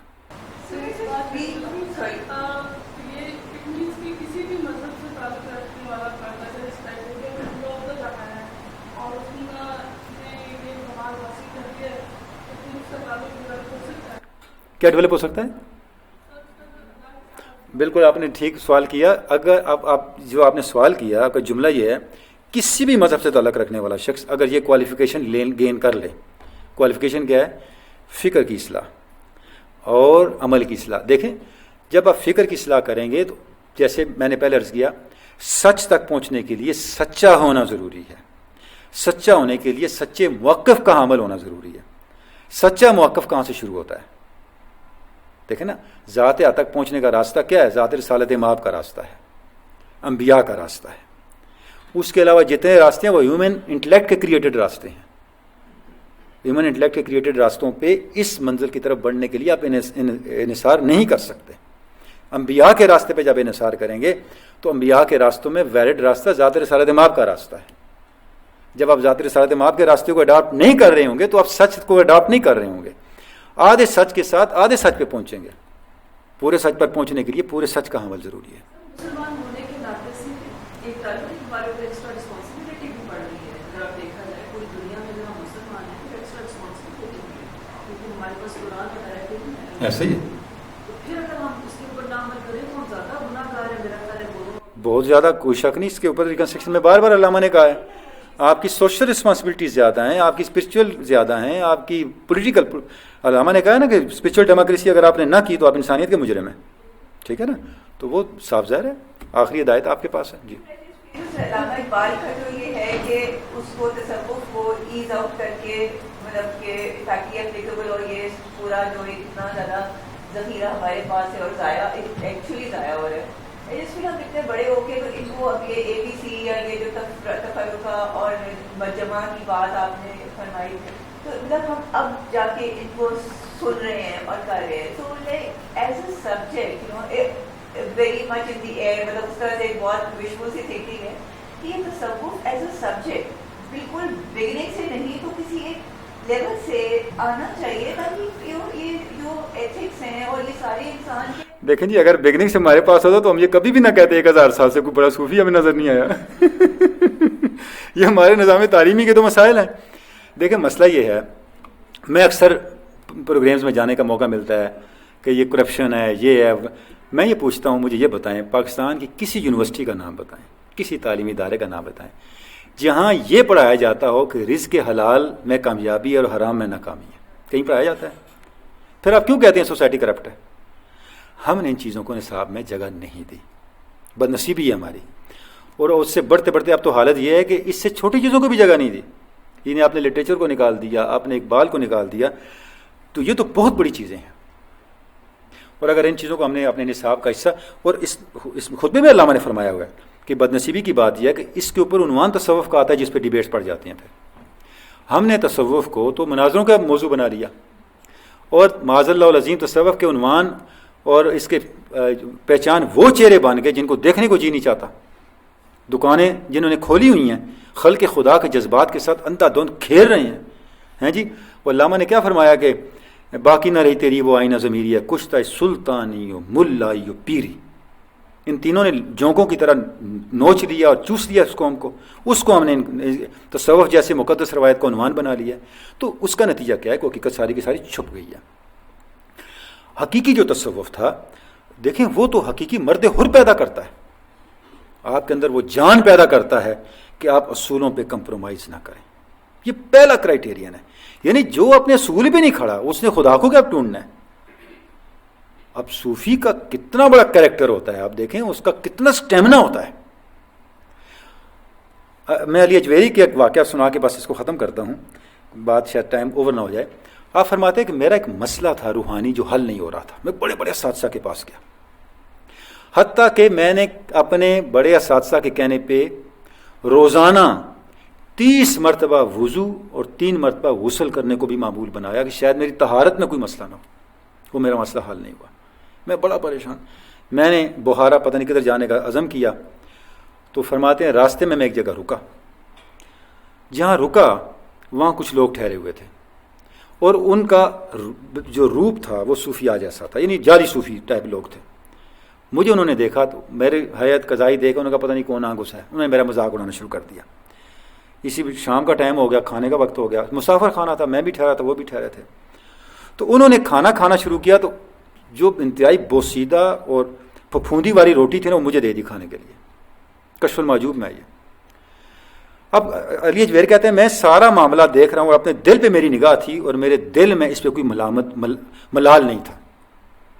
میں دل میں یہ کہہ رہا تھا اے اللہ میں تیرے راستے میں نکلا ہوں نا، کوئی بات نہیں، یہ میرے لیے نعمت ہے. کہتے ہیں انہوں نے کھانا کھایا اور کھانے کی خوشبو مجھ تک آ رہی تھی اور میری بھوک اور بڑک رہی تھی. جب انہوں نے کھانا کھایا اس کے بعد انہوں نے خربوزے کھائے اور خربوزے کے چھلکے مجھے مارنے شروع کر دیا مذاق میں. کہتے ہیں جب میں نے اپنے دل کو دیکھا تو میرے دل میں کوئی ملال نہیں تھا. اچانک مجھے شرح صدر ہوا اور میرا وہ مسئلہ حل ہو گیا. آپ اس بندے کی کریکٹر کی عظمت کو دیکھیں، یعنی کیا اس کا کریکٹر ہے کہ وہ کتنا زیادہ ایک برا سلوک اس کے ساتھ کیا جا رہا ہے، مس بیہیویئر ہو رہا ہے. آپ سچ میں ارشاد فرمایا 3 باتوں پہ میں قسم کھاتا ہوں، یعنی ذات رسالت ماب ویسے ہی کوئی بات فرما دیں کائنات کی سب سے بڑی سچائی ہے. وجہ یہ ہے ہم سچ بولیں تو سچ ہوتا ہے، حضور جو فرمائیں وہی سچ ہوتا ہے. اور جب حضور قسم کھائیں کیا عالم فرمایا پہلی بات یہ ہے اگر تم اللہ کی راہ میں خرچ کرو گے تمہارا رزق کم نہیں ہوگا، صدقہ دینے سے مال کم نہیں ہوتا. دوسری بات اگر تم سوال کرنے پہ آ جاؤ تو سوال ہی تمہارا مقدر بن جائے گا. اور تیسری بات جس کا تعلق علی اجویر کے عمل کے ساتھ ہے، اگر کوئی تمہاری توہین کر رہا اور تم اللہ کے لیے اس پہ صابر ہو جاؤ تمہاری وہی توہین تمہاری عزت میں بدلے گی. اور آپ تجربہ کر کے دیکھ لیں, میں آپ کو سچی بات بتا رہا ہوں, تجربہ کر کے دیکھ لیں. اب ہم نے صرف حدیث پڑھی ہے اور علی حجویر نے اس حدیث پہ عمل کیا ہے. یعنی عمل کہتے کس کو ہیں, کس گہرائی میں جا کے عمل ہوتا ہے, اور انسانی نفسیات کو کہاں جا کے انہوں نے دیکھا ہے, اور کہاں جا کے انسانی نفسیات کے جو مکر و فریب ہیں انسانی نفس کے, ان کو انہوں نے ویژولائز کیا ہے, کیپچر کیا ہے اور کل کیا ہے. ہم سوچ بھی نہیں سکتے. تو اگر اس تصوف کو آپ نے اپنے نصاب کا حصہ بنایا ہوتا تو آج ہماری سوسائٹی بالکل مختلف سوسائٹی ہوتی. دیکھیں خطبہ الہواد کا اینڈ علامہ نے کس پہ کیا ہے, مادے کو چھوڑیے روح کی طرف آئیے. مادہ ظلمت ہے, روح روشنی ہے. کیا اس کا مطلب کیا ہے؟ علامہ فرماتے ہیں اس کا مطلب یہ ہے کہ میری پوری زندگی کے مطالعے کا حاصل یہ ہے, critical moment of Islam, it is Islam who saved the Muslims and not vice versa. اسلام کی روحانی طاقت یہ ہے, جب اسلام پہ نازک وقت آیا, مسلمانوں نے اسلام کو نہیں بچایا, اسلام نے مسلمانوں کو بچایا. اس میں آ جاؤ, اسلام کے دامن میں آ جاؤ, بٹ ود ریئلٹی. آدھے مسلمان اللہ کو نہیں چاہیے, اندر سے اور باہر سے اور, اس کا پھر کچھ فائدہ نہیں ہے. تو اس پہ اتفاق کرتے ہیں. جی جناب.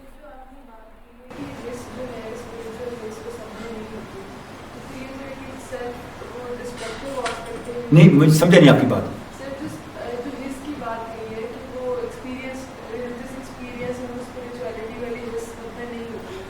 اس یہ قطعاً بھی ایسی بات نہیں ہے جی. بات یہ ہے, یہ بالکل دوسرا ڈومین شروع ہو جائے گا. یہ جو اسپریچول ایکسپیرینس ہے نا جی, مسئلہ یہ ہے اس کی ضرورت ہی کیا ہے. میں آپ سے یہ پوچھتا ہوں, مثلا آپ کو اسپریچول ایکسپیرینس چاہیے, وائی؟ ارشاد فرمائے نا, وائی؟ جی یہ بات ہے نا. دیکھیں ڈائریکشن موجود ہے نا, اللہ کی کتاب موجود ہے. اللہ کی کتاب کے بعد ہمیں کس چیز کی ضرورت ہے؟ دیکھیں اتنا بڑا ایکسپیرینس, ذات رسالت میں آپ کا ایکسپیرینس آپ کے سامنے موجود ہے, اور آپ کو کیا چاہیے؟ دوسری بات یہ ہے, یہ جو انکشاف ہے نا, حقیقت کا انکشاف, یہ کبھی عقلی طور پہ ہوتا ہے اور کبھی روحانی طور پہ. عقلی طور پہ جو انکشاف ہوتا ہے, علمی طور پہ, وہ روحانی انکشاف سے زیادہ ویلڈ ہوتا ہے. وجہ یہ ہے کہ روحانی انکشاف کو ڈسائفر کرنا پڑتا ہے, علمی انکشاف ڈسائفرمنٹ کا محتاج نہیں ہوتا. یہی وجہ ہے کہ روحانی انکشافات میں پڑھنے والے بڑے بڑے لوگ گمراہ ہو گئے, کیونکہ ان کو رہنما نہیں ملے. نیٹشے کی مثال آپ کے سامنے ہے.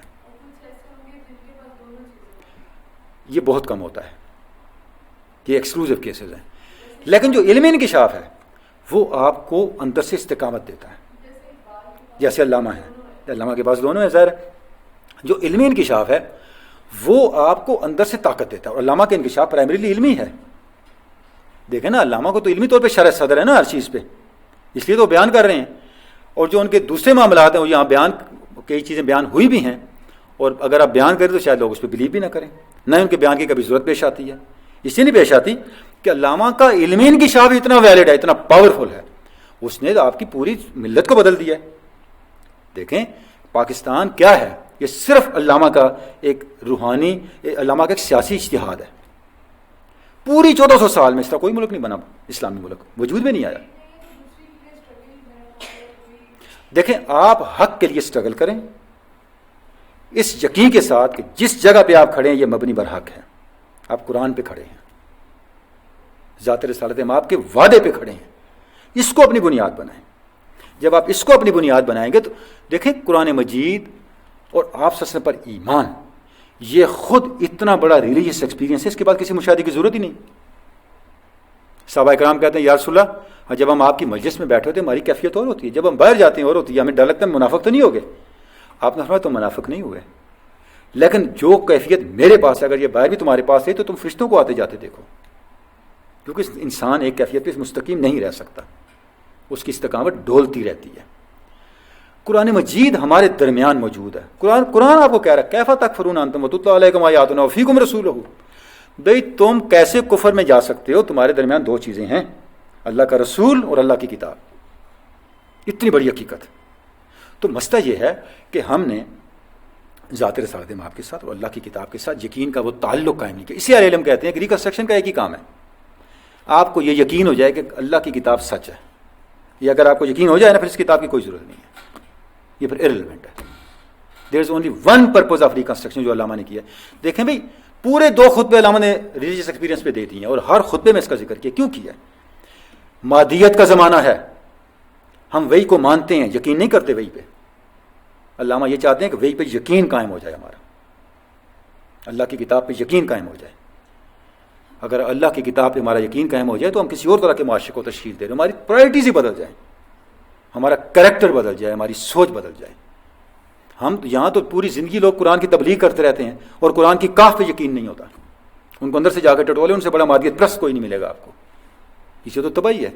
اس پہ اکتفا کرتے ہیں جناب. بہت بہت شکریہ جی. آج آخری تب بہت سی مجھ سے کوتاہیاں بھی ہوئی ہوں گی، اس کے لیے معذرت. اور آپ سب سے دعا کی التجا ہے کہ جو میں نے کہا اس میں غلطی ہو تو اللہ معاف فرمائے اور میرے عمل کو میرے قول سے بہتر بنا دے، تاکہ دنیا اور آخرت میں سرخروئی ملے، شرمساری نہ ہو. بہت بہت شکریہ.